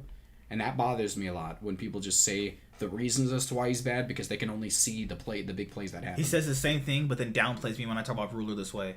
Look, like I've never said Ruler was bad. No, I mean like I said he was top 3 to ADC. What like, I think that I don't know. It's hard because Ruler wanted a team like this because last year he had to play with boosted Peanut. And how he played. He played like he was... My thing about it is I think they'll probably get 3rd place next split. What? Really? Yeah, I do. I think that 3rd or 4th place next split. I don't think they're better. I don't think Dragon X is overcoming them. Dragon X is better. I think they have a similar team than Dragon X. I just think that they have the better players. Do they? I don't think this series is an outlier of how well GenG played during the split. Dragon X does not have worse players than GenG. I mean, I think that's I don't know. It depends on the day. It does depend on the day, but most days that it's not true. Like, Dragon X has a better mid laner, in my opinion. I think that it's comparable to say that BDD might be better. For the most part, I think that Chovy is better on most days. I think Chovy is a better mid laner than BDD. I think that Deft has been playing a lot better throughout his entire career than Ruler. He's just a better ADC than Ruler. Like, I think Ruler's really good, but I don't think he's better than Deft. I think that... You have Clit and Yosik. They have the single best support in the league on that team. And Kira? Yeah, Kira is probably the best support in the league in the putting LCK. him over Effort? Yeah, he's way better or than lay Effort. hands, or... Better than both of them by far, yeah. I think that we had the best support on that team. Rascal is just... Good God, man. Not able to do anything, in my opinion. They sure weren't able to do anything in this game. Doran's just not good, but I think he's that is a straight toss-up. It doesn't matter who's playing well in their games. That's the big thing. I think that both of them are... I think Rascal's a little bit better than him. Rascal is probably better mechanically. Oh, no, he's better at playing weak side, too. Yeah. He's just better in general. It's just, all around, I think that Dragon X probably has the better comp in terms of just players, and I think that's why I could see them overcoming. And I think that Damwon is the one that I'm thinking might come up and do pretty well next split. I think this split was a wake-up call for Damwon, that they're not the best in the LCK, because coming into the split, they thought that they were insanely strong, they almost took Dragon X out, and I think that was the second strongest team in the playoffs this season. I think Dragon X looked a lot stronger than GenG did in the playoffs. Ooh! That's pretty much it for the LCK rundown. Sorry, guys. I'm gonna work towards getting to it next split. It's just like their games come on so much faster, and I have to do predictions way in advance. And I do watch the games. That's not how I watch. It's the problem is I have to watch them after they air because I can't stay up for them. I can. It's just that sometimes some games they just put me to sleep. Like, I love watching them, but it's just like watching T1 play 30-minute best of 30-minute first bloods. Like, come on, that's not enjoyable on time for me to watch LPL or LCK. The way GenG would win next split if they played slow and still Rascal's their top. I agree with that completely. You know, I'm not gonna disagree with you. Like, I think that the top three teams are gonna be SKT for sure. I think SKT is still slow paced, but at the very least they're faster paced. Their slow pace can absorb your aggression and then just beat you by being smarter. Dragon X, I think, it has a substantially good team that just didn't pan out as well as I thought they would. I think Dragon X is just a Def Chovy team. I think they're also one dimensional. But they have the best support in the league. They have no one else actually. They just have two real strong players that they play through. I think that's all really strong players that they play through. I think you're really just not counting support because it's support. But even World Elite could beat GenG. I don't know about that. I think World Elite is solid. But I know. What the fuck is World Elite? I'm sorry. China, dude. Good lord, my brain was World Elite is solid, but I don't. No, Abigail, come on. No, come on. World Elite made playoffs, and I think that they played pretty well. They played. No, come on. EDG. That's if she said EDG, I'd be like, okay, I'll give you that one. EDG definitely. Like, if you said EDG or FPX, I'd give you that one. Abigail, come on. World Elite's boosted as hell. They're not. They're also barely almost made it to the playoffs because OMG was just that much worse than them. I mean, I think a team that I would actually say, I think Vici Gaming towards the end of the season could play pretty well against a lot of the LCK teams. But I might be misreading the teams. I forgot who was on World Elite for a moment there. No, I'm just saying, I think World Elite is... like World Elite... What do you mean? They played fine. These guys are... I think they need another split to ramp up. They played fine. It's... The thing about... The thing about... what's it called? That I like about EDG and all these teams... Like, EDG should not have done as well as they did with the team they had. They had a bunch of rookies on there, and that's why I think that's not a bunch of rookies, but a bunch of players they just put together this season. That was also because of the quarantine thing. I'm just saying that's kind of not their fault. EDG put this team together during the split, and I think that's one of the most impressive things I see about EDG right now. That's the most impressive thing they've done in a long time. Well, they went to Worlds like 2 seasons ago, dude. I mean, they had to do this because of the corona, and people know that. And I think that these players are good. I mean, EDG is out. I mean, I get they were going to lose to FPX regardless, but yeah. I'm still genuinely impressed with the level at which they outperformed. I don't think World Elite is going to be better than them next. They did beat E-Star. Yeah, World Elite did beat E-Star, but E-Star, to be fair though, the storyline of them being Griffin, E-Star was falling off before that though. So I think reality is the top 4 teams in the LPL are competitive. Like the fourth best team in the LPL can compete with anybody else in the world. Like the top 4 teams are so good because they have so much talent inside of the scene that I could see them doing well against the likes of like GenG and stuff. That's like JD, FPX, IG, and people are sleeping on top, JD. WB, EDG, and Well, I mean, the thing about it, EDG actually just lost to FPX. in the series. I understand they were able to beat them. EDG is ramping up. EDG is a team that I think was put together too late in the season for them to be able to be good. Mm-hmm. Just imagine if they had time to just gel together. I don't know how good they're going to be. It doesn't look like their potential is insanely high, but I do think they're going to be a lot better in exploit. I think people are really sleeping on JD. Well, no one's sleeping on JD. They're everybody. When you talk about China, they're the top 4 team that you talk about. Yeah. Like, everybody talks about them. Everybody talks about FPX, IG, JD, and stupid... What was I keep forgetting IG, FPX. Top. Those are the 4 teams you talk about constantly. Talk about making his debut split on top. Jakilov looked really good. I mean, no one's expecting any less. He's been in the pro scene for so long, and he's always been impressive. Except, well, no, you know how the criticism of him was when he was IG that he had Rookie and Shy with him. That's the only reason why he was carrying. I mean, no, he was literally the main form of carry in that summer split last season. Like, he was the only reason they were able to make it to Worlds last season. And then at Worlds, his brain turned off. Yeah, I don't know what happened. Everybody's brain turned off at Worlds apparently. W have potential. No, I don't think they don't have potential. I think there's more. I don't know. It's hard for me to say who has more potential. A lot of the Chinese teams have potential, though. Again, W has a lot of good players. EDG ramped up from one of the worst teams to one of the better teams in the league just in the span of a season. So at the very least, we know their potential is higher than they're at right now. We don't know what they're going to make it to next split. I mean, this could be their peak.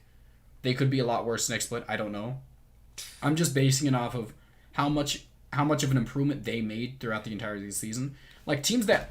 Like, Vici Gaming is probably going to make the playoffs next split. I still think that's the case. I think they played so well towards the end of the split that I think it's almost impossible. You're going to give Coma that much credit? They played well at the end of the split. I don't know what you want. Like, they didn't play well at the beginning. I think they played terrible at the beginning. Everybody agrees with that. They looked complete trash. But I think at the same time, they started playing a lot better towards the end of the split.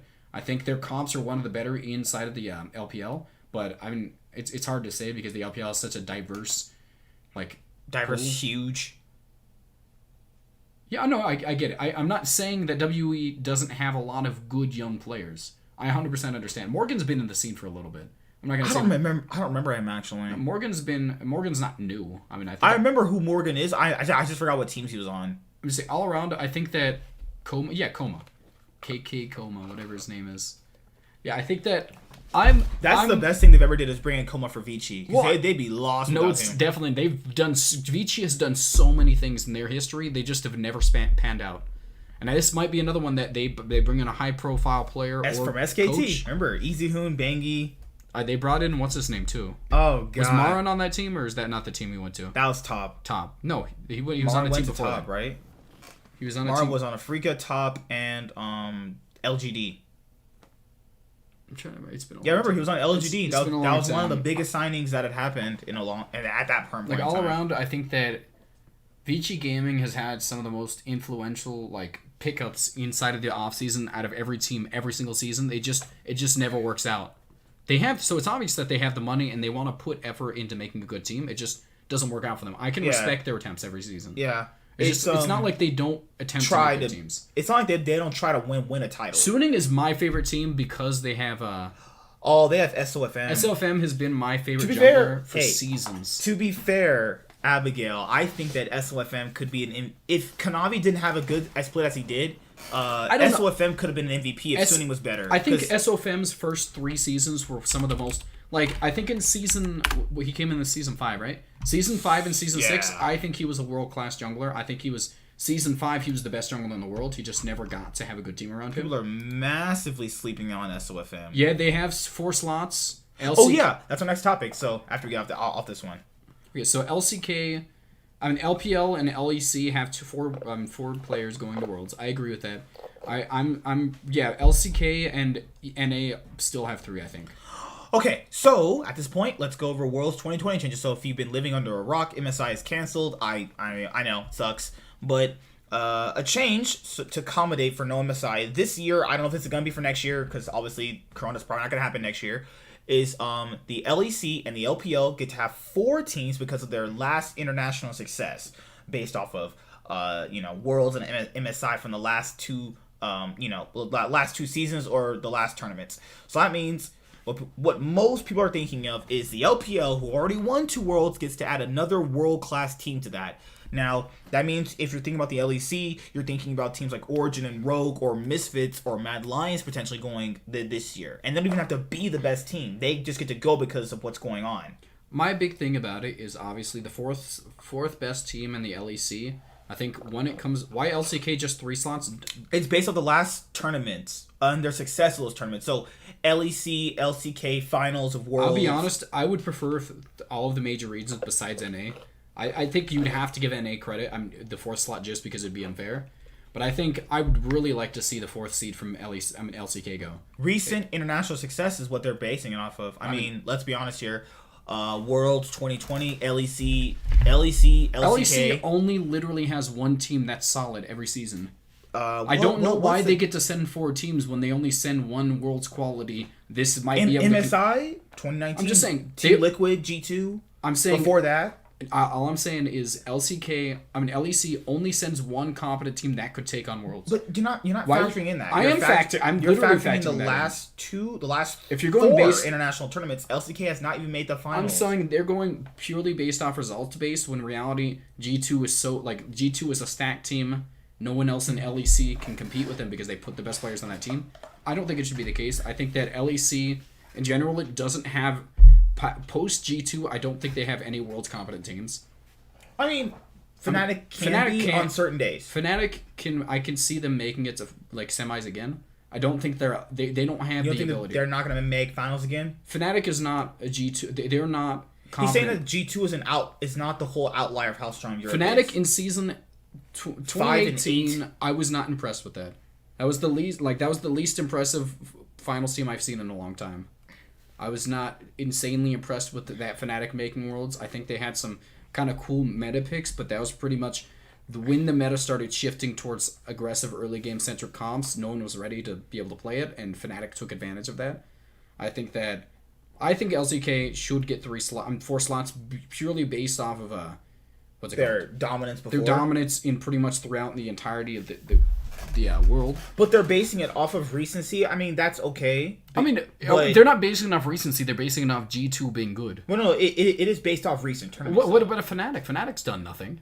No, but they're part of the LEC, though. Yeah, they're literally... LEC as a whole is benefiting because G2 has been stacked to the fullest. That would just mean that there's absolutely no reason why every single region shouldn't just put the best players on each team. Well, no, because you said Fnatic's not an outlier, but Fnatic did well in 2018 at MSI and in Worlds. They did. That's a recent. But they didn't do fine at MSI. They did fine at MSI. They made top 4, and then top 4 is just so easy to do. No, but at Worlds they made finals. Then every single region makes it to top 4 to top 6 at MSI. No, but at Worlds that year they meant to finals. I don't care about that. I mean, again, it was that's still first the of all. LEC.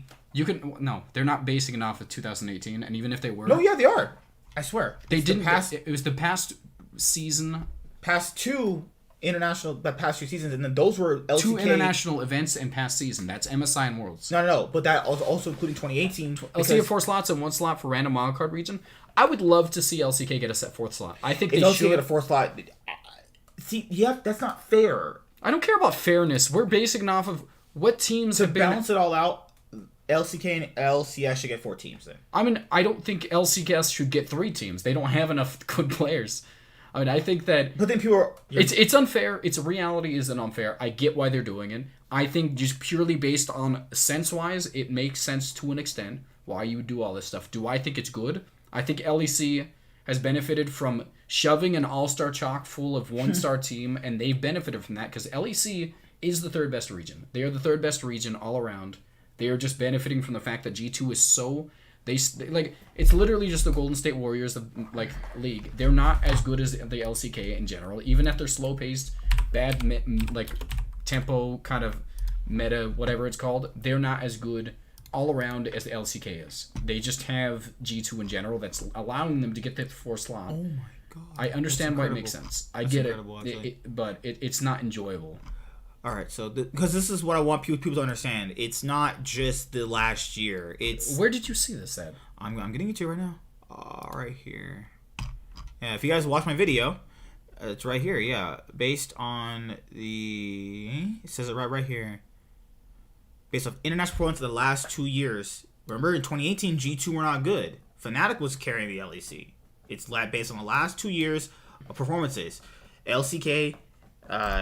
not LCK, LEC, LPL finals in Worlds 2018, and that. Then you also had after that, you had Worlds that year, and then they also didn't make. But they the didn't finals. do good at MSI that year. Again, top 4 is bad.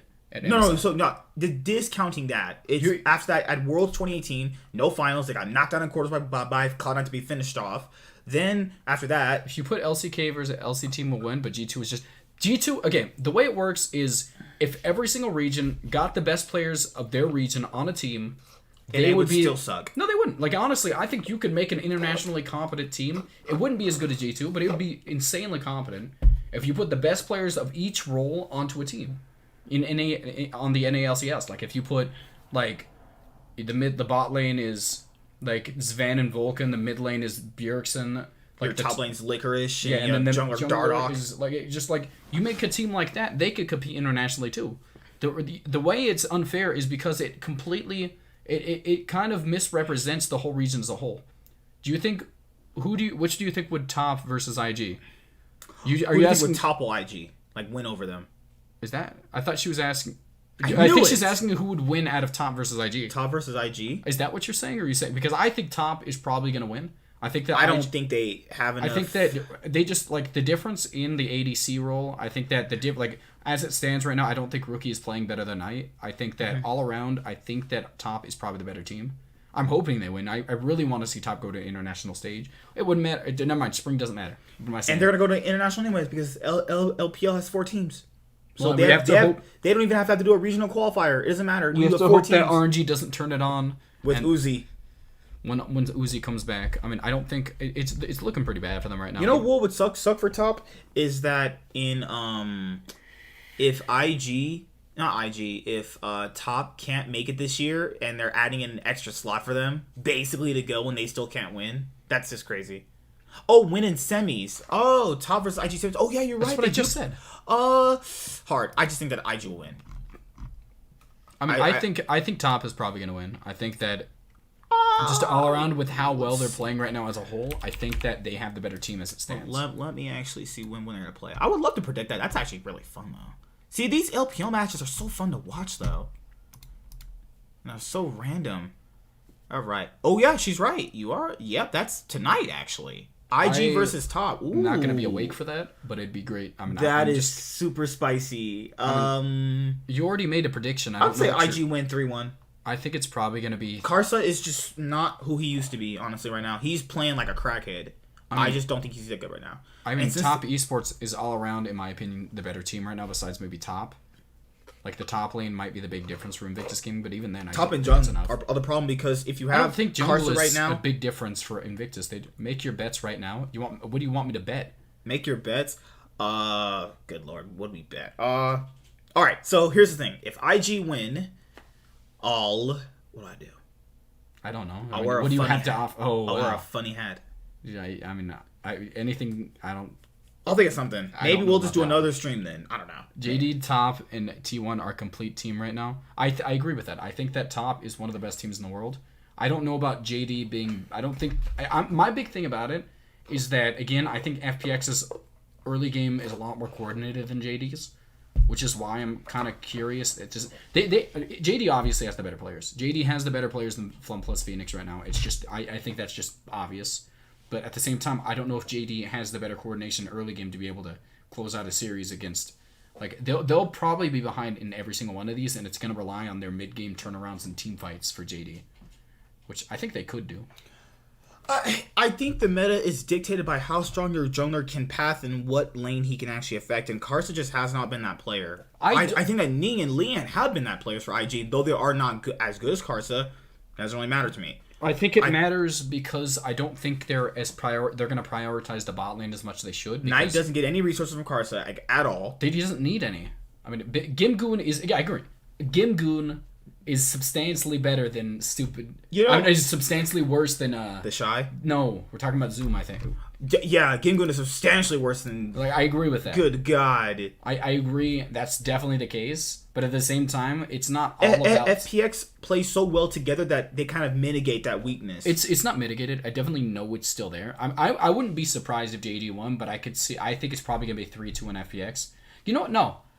Oh, for JD, I think because last year they upset FPX in the spring. Remember when they had Imp? Last year they upset them. Was straight up getting like FPX was 2 centric carries on JD. That's why JD just all around played better, and FPX wasn't fully put together. Like I won't say they weren't fully. They've been playing the same play style for 2 seasons. I think people downplay how strong they were. Like they upset them for a reason. I think that FPX came into the matchup thinking they were going to stomp them, and then they got stomped themselves. Oh, but JD got stomped the next series. I mean, they just were you not predicting that? I wasn't predicting them to win the first one. Aren't FPX so good because of their team play, not player? They are.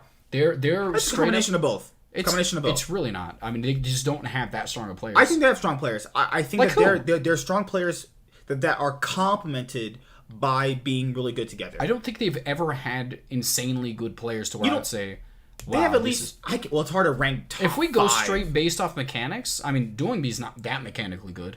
I mean, their bot lane, even though they went unkilled in like the what's it called? I don't think that's the best bot lane in the world. I never thought even when they did that. Like the reality is, FPX wins because of their ability to rotate around the map and with Doingby jungle telling them what to do. Yeah, and they're shot calling. That's what it is, and that's the reason I think that FPX will probably win. But JD has the substantially better team. I think JD on paper is a better team than that. I think here's my predictions because I know I can't get to them obviously by tonight. I'm gonna say IG win 3-1 in top, and I'm gonna say JD upset Fun plus Phoenix again 3-2. Loken, good player. Zoom can play carry, and Yagouch. Well, the thing about it is, I think those are all strong players though. When they upset. Like, when JD upset FPX last season, I think Imp was playing pretty well, too. So it's not like they have a ridiculously worse team. Remember, last year, they had Flawless, too. They're a substantially stronger version of themselves last season because they've replaced a lot of their weak links. And Imp was a wink. Yeah, he was. Imp played fine in the playoffs. That was his last decent playoff run. I mean, he hasn't played since then, really. Yeah. I mean, Loken is really good. Loken's been good since he's been on Ever, so I definitely agree with that. So yeah, that's what I'm saying. IG 3-1 and JDG beat FPX again 3-2. I think it's going to be a 3-2 on both sides, but I think it's probably going to be. I'll say 3-1 for top, and I'll say a 3-2 for FPX. Cause last no, I'll switch it up. 3-1 for FPX and 3-2 for top. I'm gonna drop mine later on because we can just replay the VOD. So IG 3-1 and I got JD 3-2. I think that people are vastly underestimating how strong JD is. Like I don't think anybody underestimates mechanical. Like just player wise, they might have the best team in the world. Player wise, they can beat FPX, and if they can get the right team comp with the centralized team play that they do play around, they can beat them. FPX only has the team play over them. I mean, that's all they need, though. That's the reason they were able to win Worlds last year. They didn't have the best players. They didn't have. They were like. That Doingby was the best mid laner ever in existence of League. I don't think mechanically Doingby was in the top 3 for like just pure mechanical mid laners at Worlds last season. How do you qualify for Worlds now? Who's asking that? Why is the chat on your phones is faster than? Oh, who cares? He's there. It's just the regular way. I mean, I think it's by champion. Oh, is it gonna be by championship points for the 4th seed? Good lord, I really don't know. I don't think they've announced it yet. I think they'll have to do it by they'll have to do it by a regional qualifier for. Or it could be the 3rd to 4th place match, like in NA. Yeah. There's a lot of things they can do. If you do a 3rd, 4th place match, and whoever gets 4th is the 4th seed. Or if they keep the regional qualifiers, I think they'll probably just do 1st and 2nd place of that and make it to Worlds, but they play for who's the 3rd to 4th seed. Yeah. Like there's many different ways to do it. I think that. Yeah, Loken is strong. Loken is really good. I think that if top didn't have Jaculov, I would be less convinced they could actually even make the finals. But if top beat IG, it's not crazy. But beating IG now, Rookie and the Shy have been literal tanks. My top 3 mid laners: Faker, Rookie, and Knight. I think it's probably going to be Faker, Knight for sure. I think Rookie is. It's hard for me to say he's better than Chovy right now. He's had a really good split though. People haven't watched this split, but Rookie's had a really good split. Chovy, I think that Chovy has been playing really well. I think that. I don't know. It's hard for me to say. I definitely think Knight is probably the best mid laner mechanically in the world. See, this is my thing. I know a lot of people are not going to like this, but I hate when someone calls a team a top team in the world and they haven't really done anything nor played. Who hasn't done anything? All these players and teams have done something. I think that people always do it like this team would be good in here and this is the top team. I don't like that because Like, what are you specifically unless we talking see about? international competition from them, I hate saying this team is the best. You in can the base world. it off their play style, the level of play that their players put out, the tempo that they play, and see if it counteracts their play style, and make inferences. Going based off of I can't say who'd win out of. But that's logical. No, it's not logical. How? Saying I can't figure out who'd win out of Jin Air and Cloud9 because they're in different regions. Okay, That's the reality. That's a more extreme version of what you're saying right now. It's just I think a lot of teams get extra credit by that because of name brand versus It's not. like. I mean, JD has no name brand yet. I think they would smash Cloud9 and a lot of other Western teams. I mean, there's no name brand for them. I think it really comes down to players. They have better players than everybody in the West. I think it comes down to playstyle. They're faster paced than everybody in the West. I think that's why I think JD would beat a lot of their teams in the West. Don't they have Ben still? They have Ben, don't they? I mean, what point are you trying to make right now? Pretty sure they still have. See, this is the thing. The LPL finals are gonna happen too. So whoever wins this goes to the finals. Final is gonna happen. Knight is literally the best player, like the best mid laner in the world, in my opinion. I think just mechanically, he's not as meticulously intelligent as Faker is, in my opinion. But he plays. It doesn't really matter when you play to the level that he plays at. Knight is so strong. It's No, who's it's gonna be in not. the finals though? Yeah, Ben's not on that team. Yeah, it's just who's gonna be in the finals. That's the thing. Is IG gonna get in the finals or imagine an IG versus FPX LPL Spring Split Finals as a rematch to last year's quarterfinal match. That'd be pretty crazy though, because remember, if IG beat FPX in that that semifinal match, they beat G2 and then they win Worlds again. Like, I don't know. I think it would be good. It'd be a good storyline if IG could face FPX in the finals. It would be interesting, but I still think it's probably going to be FPX versus Top. I think that's probably going to be the case. I mean, I wouldn't be surprised if any of these teams wins. These are top. These are top teams in the world. Extremely good, top quality teams. So Your predictions is Top versus JDG. Well, I mean, just think about it. That's fair. I mean, they're all good teams though. This is not like some TSM FlyQuest teams like Bidley Gaming in here or Vici Gaming or Suning. This is just all like best teams in the world you're thinking of here. I don't get your reasoning behind. Vici barely didn't make playoffs. No. I mean, like if you had a bunch of if you had like Victory 5 or Dominus Esports in here, then that'd be pretty whack. But these are all great teams. So even the third. Well, actually, let's predict third place match. Who gets to be in the third place match? I mean, we already predicted whoever's gonna win out of our region. Whoever you predicted, the team that you didn't predict is going to be in the third place match. I think at worst, IG gets third on the split. I think if they lose this series, they'll get third. I mean, I'm saying if Invictus Gaming plays FPX, I think they win. I think that there's this time around, they'll think beat them. For the most part, they've been the better team, and I think they were the better team last year too. They just started play.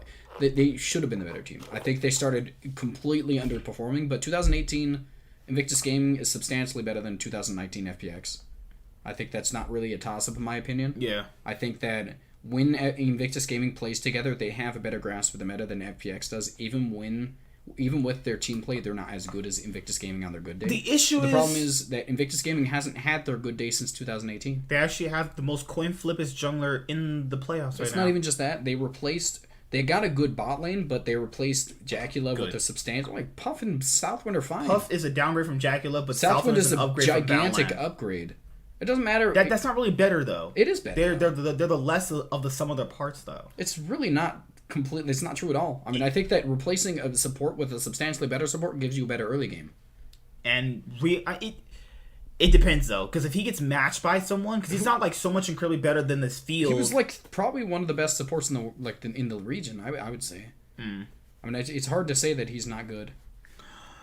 So yeah, I think we'll have a IG JDG rematch from last year's spring. I think we can get that. But even if we do get that rematch from last spring, I still don't think JD can beat them. But how do you rank the Shy? I mean, this season or in general, I think in this season, I would probably put him below. I think he's done well, relatively. I mean, he's not better than Zoom.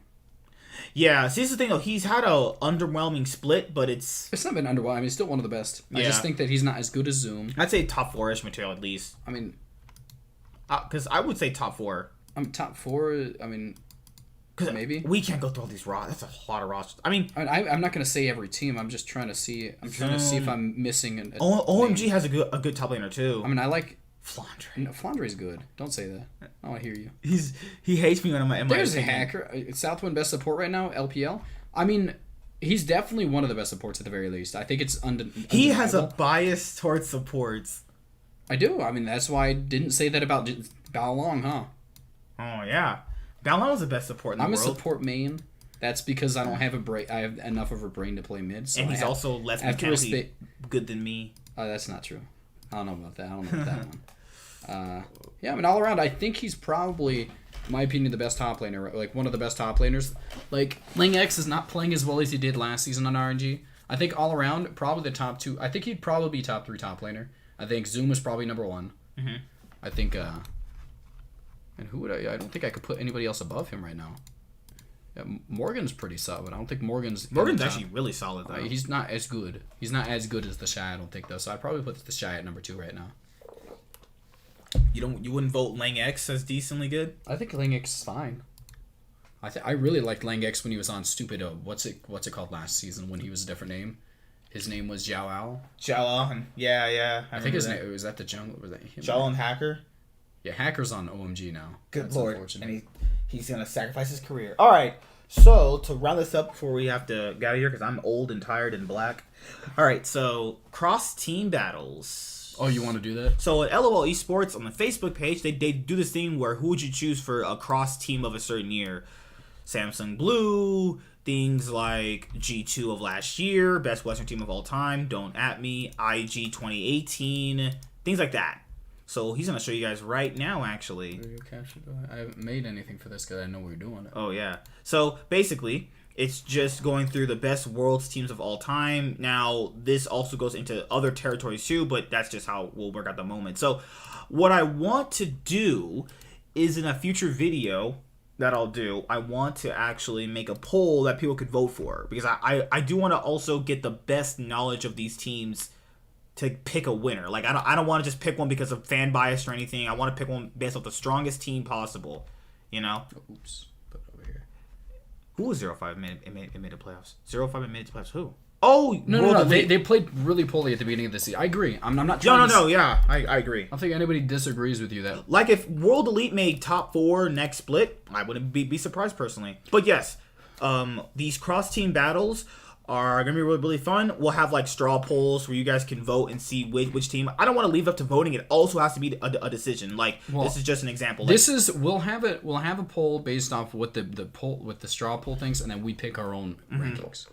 I think that'd probably be the best bet. This is just like a random one. Well, TSM in 2016 with Biofrost versus KT Rolster in 2018. Yeah, they're going to get railed, obviously, but, you know. Worlds is double elimination? I don't know about that. I don't know why. Worlds is double in it. No, I don't think. Yeah, I mean, playoffs is at least. I don't think they've decided on the format. No, Abigail. They haven't decided on that. I think what I've heard is that they still plan on keeping it the same way. They want to keep the regions differently, but they want to do Worlds just the same. Yeah, I made pretty much. I picked all these teams. I don't know if I should. If you guys. Yeah, you guys have other teams. Like, you could pick Cloud9 of a certain year. Just, you know, those are just examples. Make like, suggestions, and I'll probably make the format later on. Yeah, so, then, but this has to be voted in the day, though. Like, we have to do a stream, like, for that in the day, because there's going to be more people in the day streams. So that. essentially what you're going to do is you're going to do that little poll you have in that the channel, and you can do that. Yeah. Unless you want to do a video on it. That community tab thing? Yeah.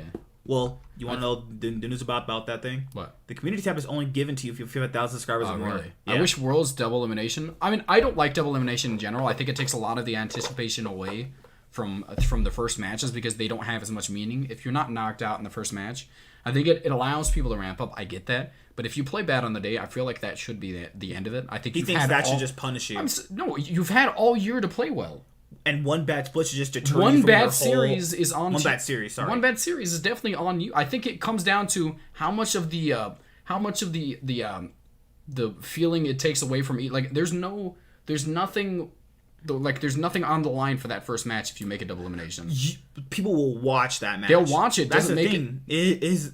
No lackluster final. I mean, we've had that for the past two seasons. The thing is though, people said double elimination would cause no type of like hype or anything. There was a ton of people that still watched the playoffs though. It doesn't that completely negates that. There's it a doesn't. ton of people that still watch these games. Just because the numbers don't fall down doesn't mean that there's no hype. But there's just that proves First of something all, in general no. is that people will watch no matter what the reason.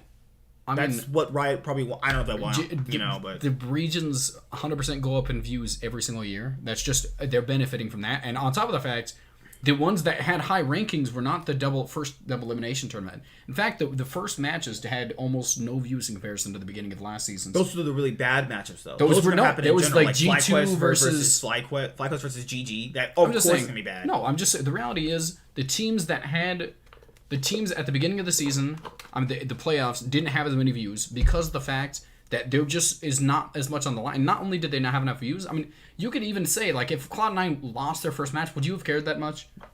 Would you have cared as much as last season? I still knew they would have won the whole thing. Yeah, exactly. That's what I'm saying. Like, there's just nothing on the line if you take away that first part.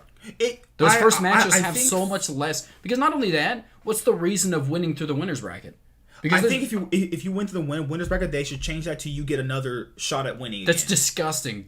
You have to play 4 best of 5s against. 2 best of 5s against. No. If you lose, Fnatic should get another chance because they get that through winning. I think more games is 100%. Yeah, no, because people are just gonna watch. That's the thing, though. It's Why not not about have more games if watching. people are gonna watch, and this generates more viewers.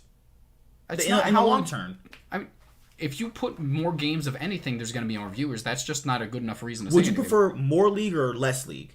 I mean, that's not something... I'm saying I would prefer less league if we're comping in specific, because you can't just make it that generic of a thing. I don't like these first place... Like, if we did this... if Penchev, I love your thumbnail. That's cool, though. I'm saying... G2 with a check mark. That's cool, though. I'm saying, if it did not have these kind of things on the line in the first matches, I probably wouldn't care too much about that. I wouldn't care much about them. Because, again, the good teams that lose, the upsets don't mean anything. Because a bad team is not going to upset a good team twice in a row. That's what Khan said about G2 versus Mad Lions. Just imagine if G2 just lost to Mad Lions just straight up in the regular That format. would have been insanely interesting. That means Fnatic probably could have won the split. I'm just saying, teams, when there's something on the line, upsets are interesting to watch. And they just don't happen when you put more... 9 out of 10 times, the World Championships, like have you watched the Mighty Ducks? Mm-hmm. Have you watched when they had to beat the Russian team? Like, it was the Miracle on Ice when the Russian team, like the USA team had to beat them. And they beat them, and 9 out of 10 times they played them, they lost. But that one time they were able to beat them, they got the win. But just imagine if that was double elimination, had to beat them twice. That doesn't happen anymore. Like, the best... in my opinion, the best things that have ever happened inside of sports have been the underdogs being able to beat the best teams.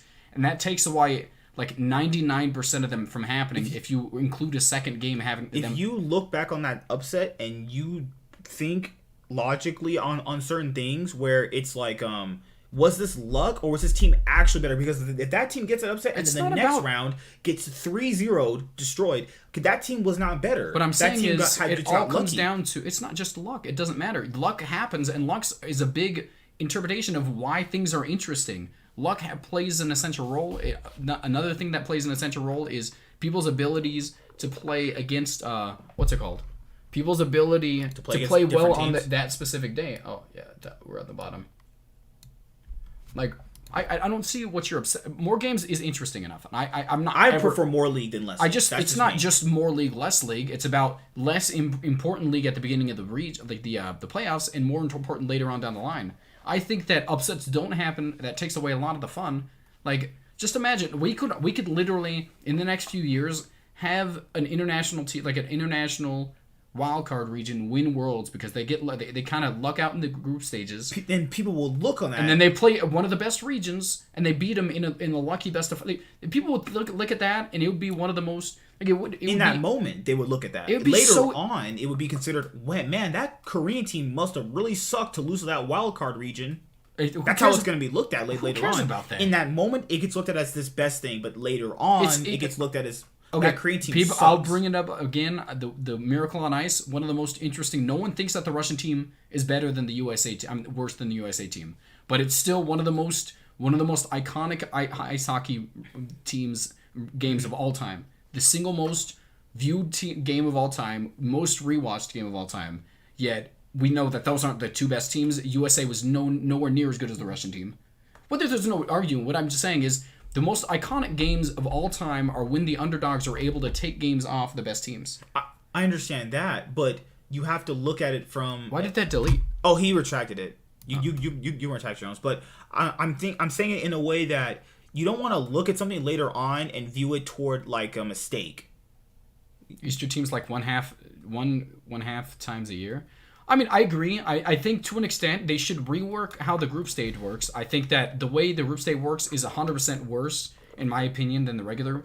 Like it's all literally luck of the draw. It's luck of the draw. I think that they should revamp how the what's it called? I think it could genuinely be like a what's it called?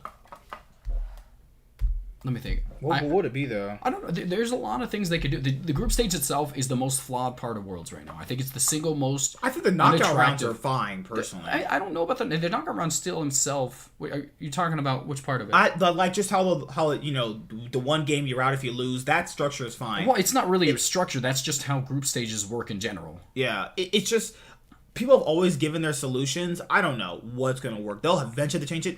But what I do know is the reason why they don't choose to change the world system is because it has room for upsets. That's their own. That's they're verbatim what their words are. Upsets. They don't want to change it because it's literally it can cause upsets. That's the most interesting part of sports is when upsets happen. Like last year's when the Nationals won.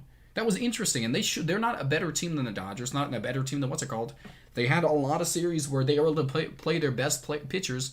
If they had to play a second series against the Dodgers, who were ranked higher than them, they would have lost. And also people ask, why don't sports do double elims? No, you don't want to. It's too taxing, body, physical structure, too many games. You already play too many games during this. It wouldn't work at all for football. Football, the more games you put on, the less your star players get to play. Well, it's just more, the less their careers span, because the more games you force them to play, the more taxes on their body. Like basketball, maybe you can throw it in there, or something like golf. No, like golf, you could probably do some. Golf would no. Golf could benefit from double limits. No one's gonna care really. They would care, but golf sports people would not like that. Or I mean, tennis is fine. Tennis you could probably double elimination should never exist in sports in general, because there's too many physical attributes. You would just not be as ready for it on the next. The more games you put into physical things, I think it actually applies, in my opinion, to these types of games.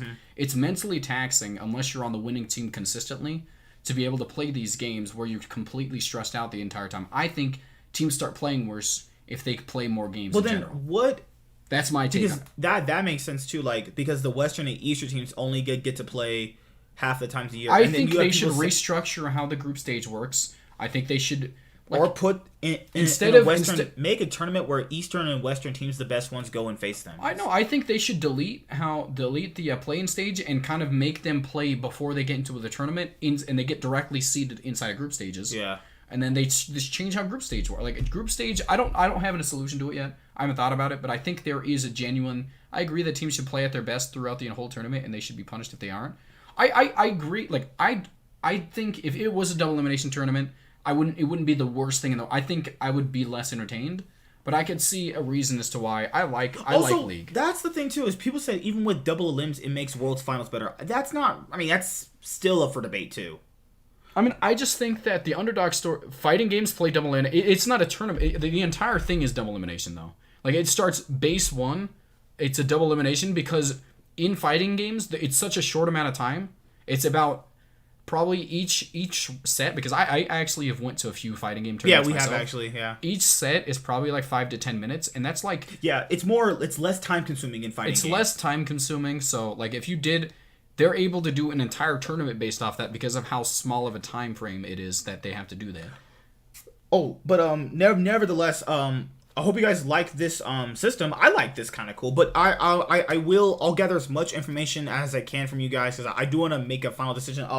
YouTube doesn't allow the community tab that you guys see your famous YouTubers post unless you have 1,000 subscribers or more. My first channel has one. This one will have to have one a lot later on from now. No, I know exactly. Like I read it as one half at the beginning, but then I understood you meant 1 to 2 times a year. I get what you mean. Street Fighter 5, Tekken. Yeah, oh no, Abigail, those games are...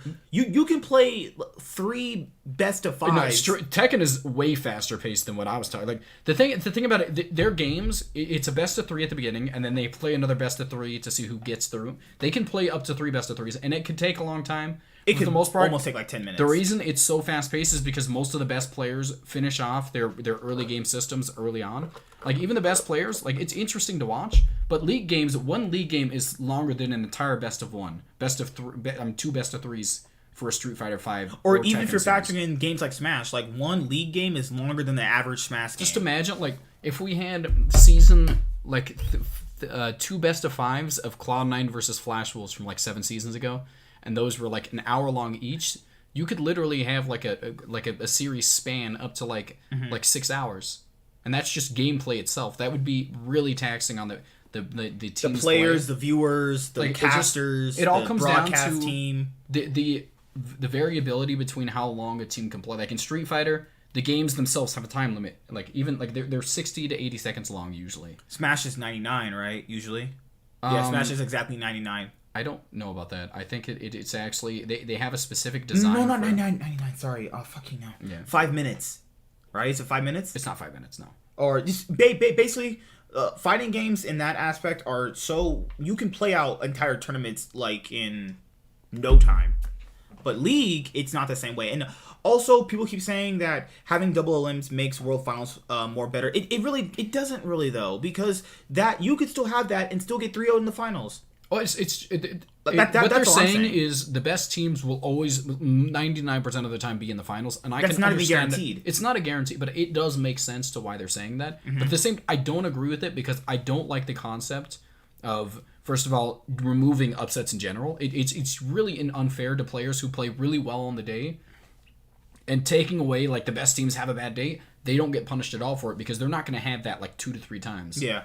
Like, just the reality is, everybody should be punished immediately for their bad play. And on top of the fact, I genuinely just love upsets. They're extremely exciting to watch. You know, I don't like looking back on lucky teams getting upset, but like no one likes remembering what's that team? That trash Russian team, Albus Nox Luna. Everybody knows that Albus Nox Luna was not better than G2 or CLG. Everybody knows that. I genuinely enjoyed watching them make it to groups. It was so painful looking at them and watching them win. Well, they threw so much variability. Like they weren't as good, but they just didn't play the same as anybody else, and no one was prepared for it. See, that's the thing. Is that's fine. It's just that in history, people know that it's like that year. Who was better, G2 or H2K, who made semis? I can tell you. I'm going to go one more time. I'm going to reference this on the Miracle of Ice. The best team in the world and one of the best teams of all time was the Russian team. Mm-hmm. But no one would go back and say, "I wish they had another game so we could really see who won that." No one says that because one of the most watched games of all time because it's so interesting to watch an upset happen. I understand. The difference between that, they played out of their mind. The Russian team played pretty well, but they just couldn't keep up because it's just in general. I think it's interesting. Mm-hmm. I think it's an interesting thing to see happen. Like I remember the best watching G2 beat RNG. That was like just incredible. Zuba Frost versus TPA. That was extremely exciting. Like the fact going back and watching that is kind of fun to watch. Actually, the Korean teams in general, in my opinion, at that point in time, were already the strongest in the world. Do you remember who was praise support? Kane. Was it Kane? At one point, it was Kane. I don't think it was at Worlds. It was Mad Life. It was Mad Life first, and then eventually you had Kane. Eventually, as praise support. Oh my god! It's just an interesting thing in general to watch, in my opinion. I think I really enjoy. Imagine if G2 get it set by Mad and having no way of redeeming. I mean, I think it'd be genuinely interesting, and we'd have a lot more them not taking it as seriously, and I think they would take the next split a lot more seriously. Because this is the thing, though. I think they take it seriously. I think that's just generally how they played. I think G2 genuinely did not pick comps that were designed to play well for them. They were kind of testing things out, and then they swapped to putting him on a. In my opinion, who did they put him on at the end? They put him on Ziggs. No. I'm not talking. Yeah, Mad Life. But I'm talking about who did they put caps on at the end of the series? Ziggs. No, that was in Mad Lion series. Oh, talking about the Origin series. Yes, he played. In the Fnatic series. In the Fnatic series, he played in Vayne, Aphelios, and someone else. No, he played Vayne in Mad Lions. He played Kog'Maw. It was Kog'Maw. Kog'Maw, one of the most. I think what I like about that is because Kog'Maw is designed to make it is forced one of the most heavy, like it's one of the most necessary ADCs in general to have to position on, because he doesn't have any of the abilities that like Lucian has or anything. He's not an ability based ADC because you're forced to be able to position with this character, which means that they're trying to just that pick in general shows that they're trying to make him better as an ADC in general. Like his ability to play Kog'Maw, Maybe he played well at it. This is what I'll say. Maybe in scrims he played better, and maybe on stage he was just a shitty ADC. I don't think so. I think in general, like they just didn't force him to play like positional based ADCs, and then he was later on able to do it. But I think in general, I'm not too impressed with his I wasn't too impressed with his ADC. Because if you guys watched E United, what was so surprising about them not losing to Fnatic was Thorn asked Grabs about Fnatic, and he specifically said, I don't think they're that good. Then they asked the other Mad Lions coach who was there, and they asked him, what's your thoughts about Fnatic? He's like, I don't think they're that good. They asked Mad Lions coach, Grabs coach, who's the coach of Origin? Gilioto? Yeah. They asked him. He said the same thing. I don't think they're that good. I think that Fnatic may or may not have been a better stage team than a scrim team. You know? Like, certain teams just play a certain way. This is one of the few women in general that will ever talk to him, so he's not sure what to react. That was my right boo now. thing, guys. Don't say your boo thing. I don't want to hear that nasty. Hi, baby. Don't say that. Hi, Mendoza Rodriguez. Yeah, it's just that to see that many coaches say they weren't that good, even though people saw them as the best team, it that opens my eyes to certain things that I've already known before. Is that certain teams play better on stage than they do in scrims, and then vice versa. So like, what we're seeing is not indicative of who they are to these guys. You know what I'm saying?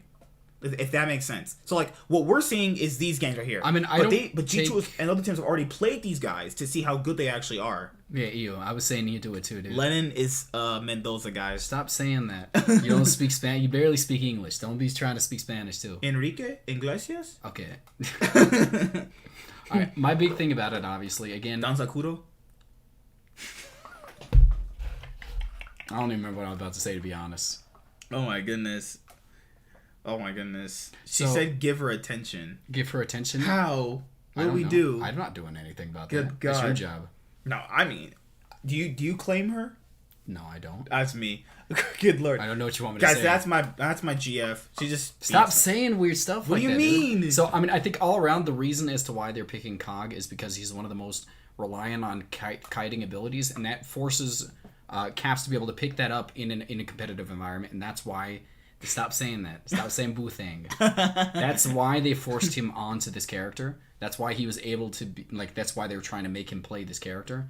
I mean, like that's the general. That's well, they played Lulu too, and this is the thing. They knew it was coming. Zen said on Summoning Insight that Mithy talked to him the previous day and said Mithy said verbatim they knew G2 were gonna pick Kog'Maw and Lulu. They just had no answers to it. They knew it was coming, had no answers to it. Y'all, we're not even making jokes. I'm talking about Kog'Maw right now. I don't know how hilarious. You guys want to hear a joke? I don't want to hear a joke from you. All right, so Stop. Two guys walk into a bar. Stop. And then they leave. What's wrong with you?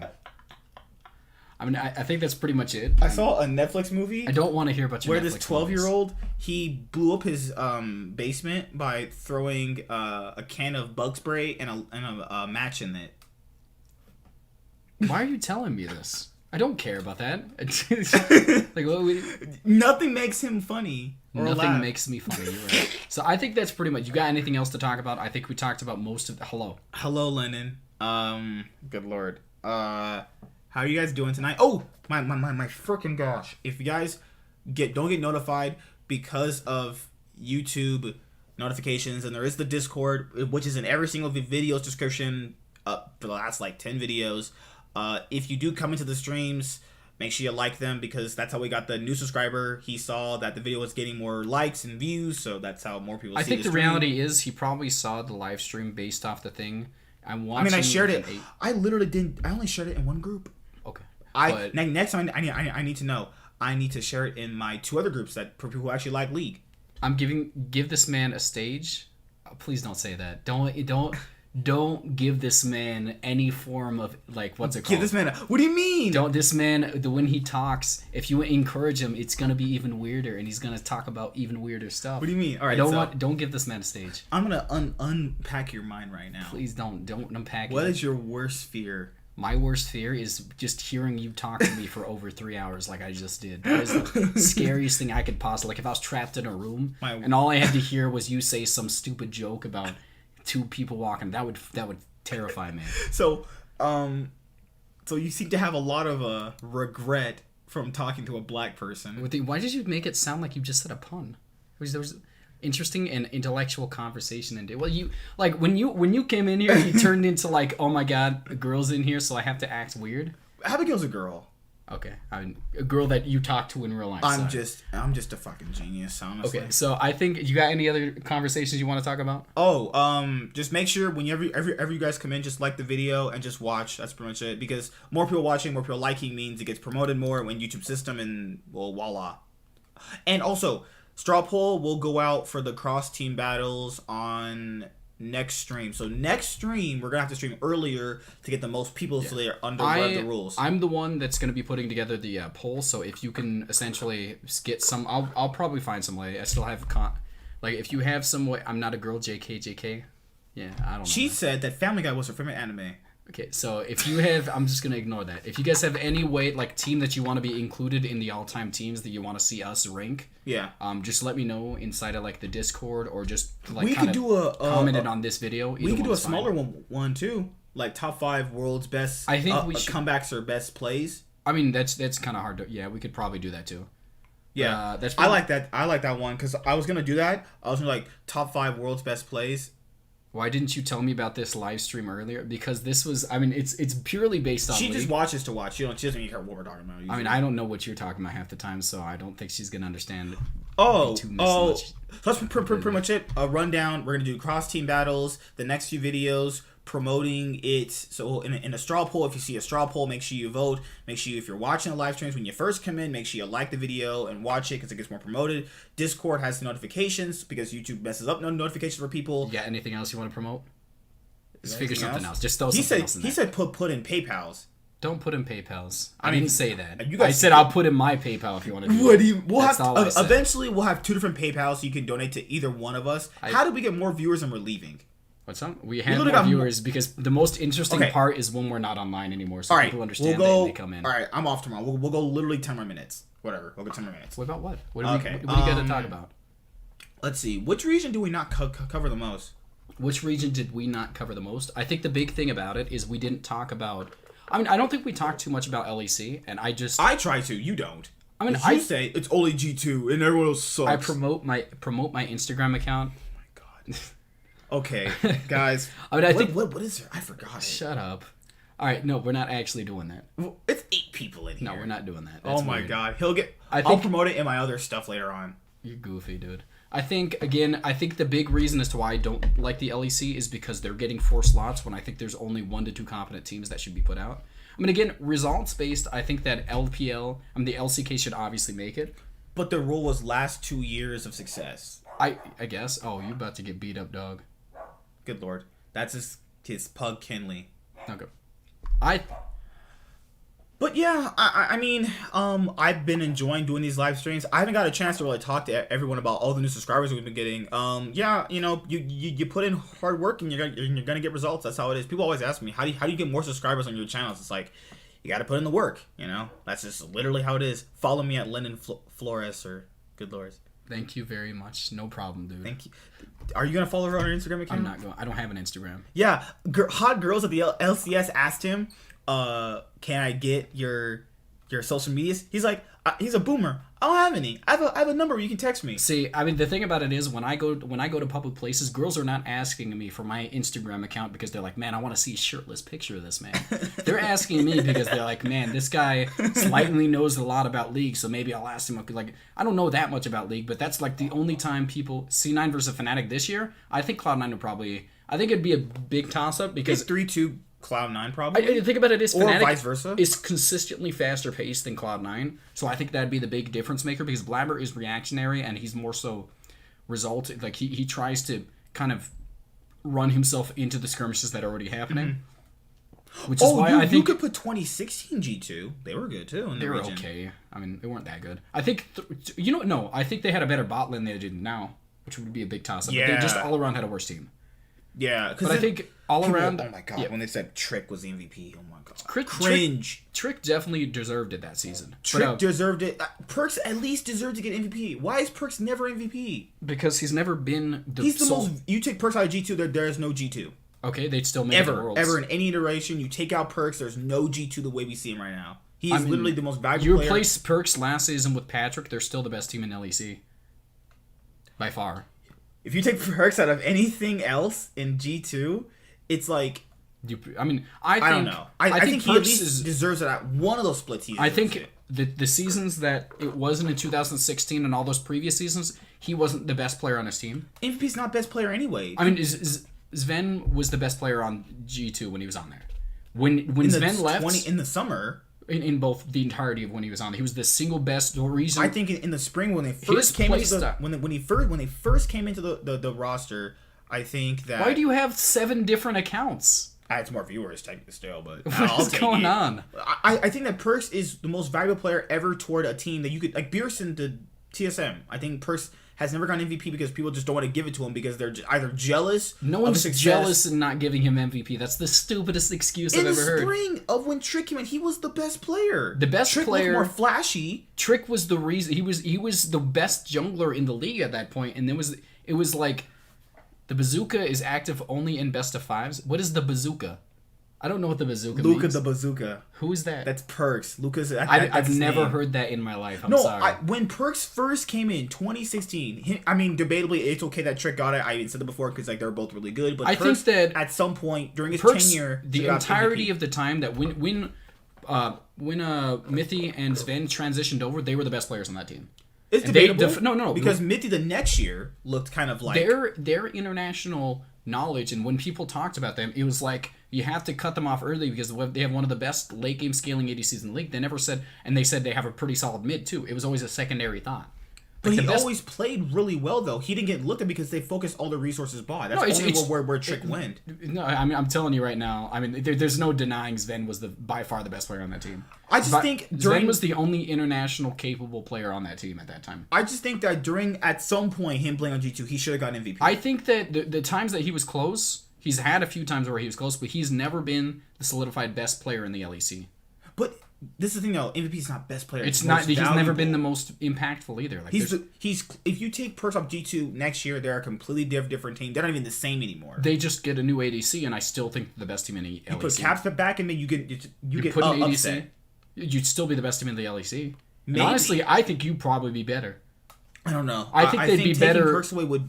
It's like the whole high situation with C9. I think you would look different, but I mean, it's all debate. Usually. It's all debate, and I don't know how much of an impact his shot calling has, but that's the only difference. And he's their leader too. Like you're taking away a leader at that point. Yeah, but you can't put leader into MVP quality things.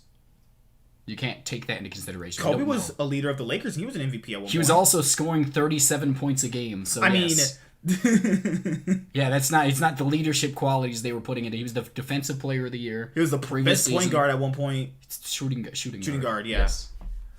Oh my goodness, it's been pretty fun actually. You kind of upset me with that last little part, but everything else I've been fine with today. I just think that Perks gets very disrespected in all like G2's iterations. I don't like the whole he's generally people are jealous of him. I don't think he's the best Western player of all time for a specific reason.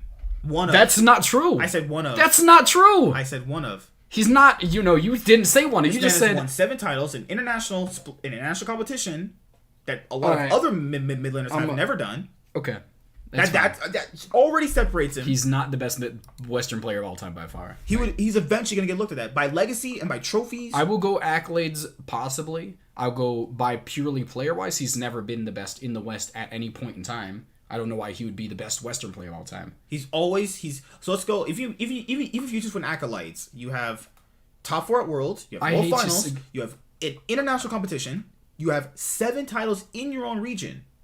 They're probably gonna have 8, but by this. Okay, are we going purely by accolades? Who I actually think is the best Western player of all time? If you say, if you say Beerson, I'll kill you. I wouldn't say that. Okay, you say 2016 TSM, purely, and I'll throw him out the window. I'm saying purely based on accolades, I could see why you'd make an argument for it. Purely based on play and his actual play style, he's never been the best player in the West. But how could you make somebody who's never been the singular best player in the West? It's always about being the best. It's always about being the best when you're talking about the best. If you're talking about impacting No, we're not talking about MVP anymore. We're talking about the best, which means that the best does impact their team, though, by how the best they are. I'm gonna strangle you right now. you swapped the conversation for MVP to the best player of all time from the West, and now... All right, who would you put then? Who would I put? I could put a lot of other players besides him. You're going to say double if who hasn't won anything. It's not about winning. That is how you are the best. You win. You have to win. Kobe was the best, and he won a lot of trophies. One of the best players of all time. I'll point another one out. One of the two best players. Tim Duncan? Tim Duncan won a massive amount. I'm talking about John Stockton, Karl Malone. Never won a title. Yes, that's rated the top 2 duos of all time. See, that's not how I rank stuff. How are you yes, you can be considered the best. I understand that. And I give respect towards that. I think there's all around better players on the teams in general, like on G2's Perks teams, than there were on the other teams, and that's the reason as to why they were winning. But him himself was not the best player. It's not really about that. It's about literally the way about you impact what you're doing, though. You are the driving force. Like, we're never going to have a player like him. There's been many different players essentially exactly identical to him. He's been non-successful, though. It doesn't matter about that. He's had better teams. He's never been the best mid laner in LEC. At some points, yeah. I don't think he's usually always like top 4. I think he's been top 4 maybe a few times. He's been Sometimes top 2 a few he's been times. Best. In the spring, he first came in, he was the best. I don't think he was. I think back in spring in 2016. Spring 2016, he was the best. 2016, I don't think he was the best. Who would you put over there? I'm trying to remember. Power of Evil. Power of Evil was playing really well at that point. I don't think he was. He was on Origin, remember? Depends on how you rank. It's all dependent on. I said if he's basing on accolades, I can see an understandable reason as to why you'd put Perks because he has. For me personally, I don't like to rank things where people haven't won anything. That's not fair to people who've actually won stuff. You're basing it off play. We're talking about play works too. Accolades. I think Perks is definitely up there in the top 3 because he has the most accolades. We're talking about play style itself.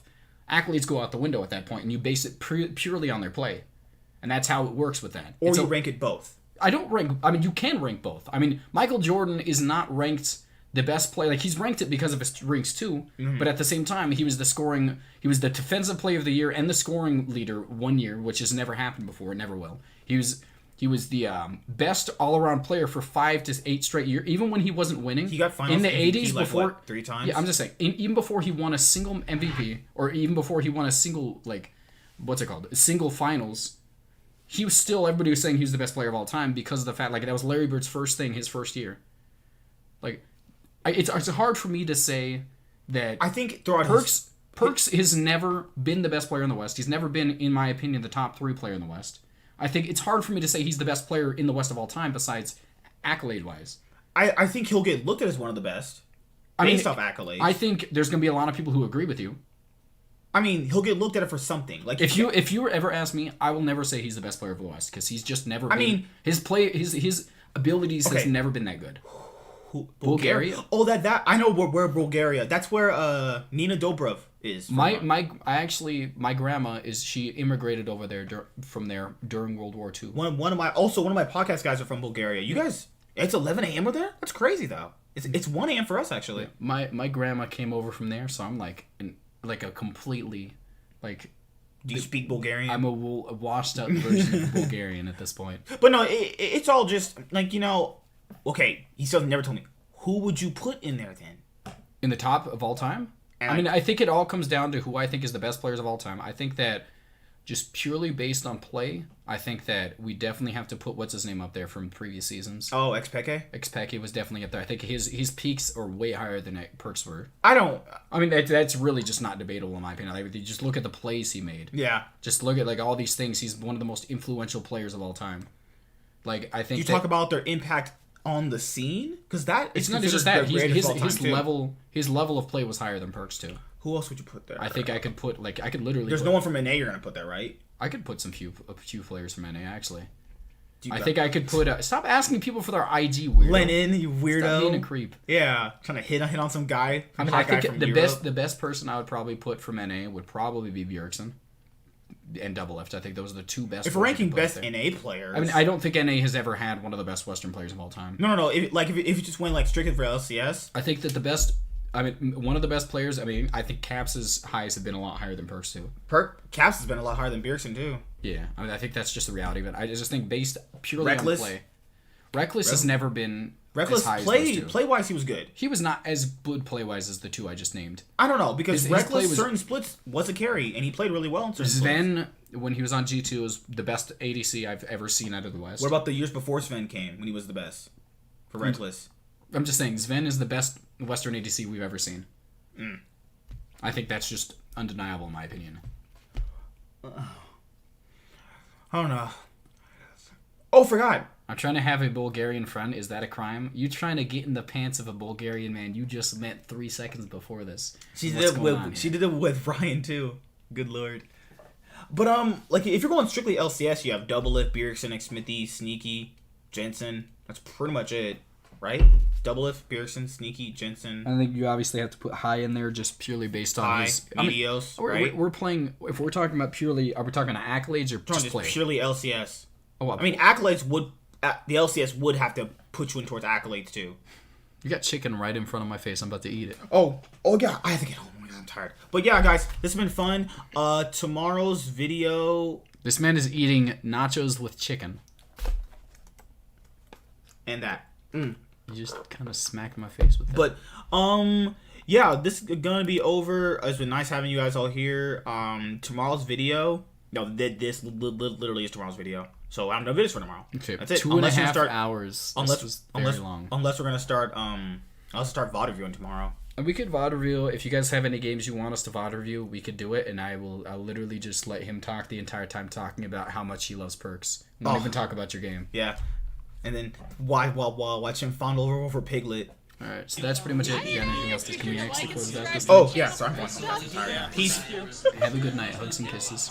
Wait. You don't kiss girls.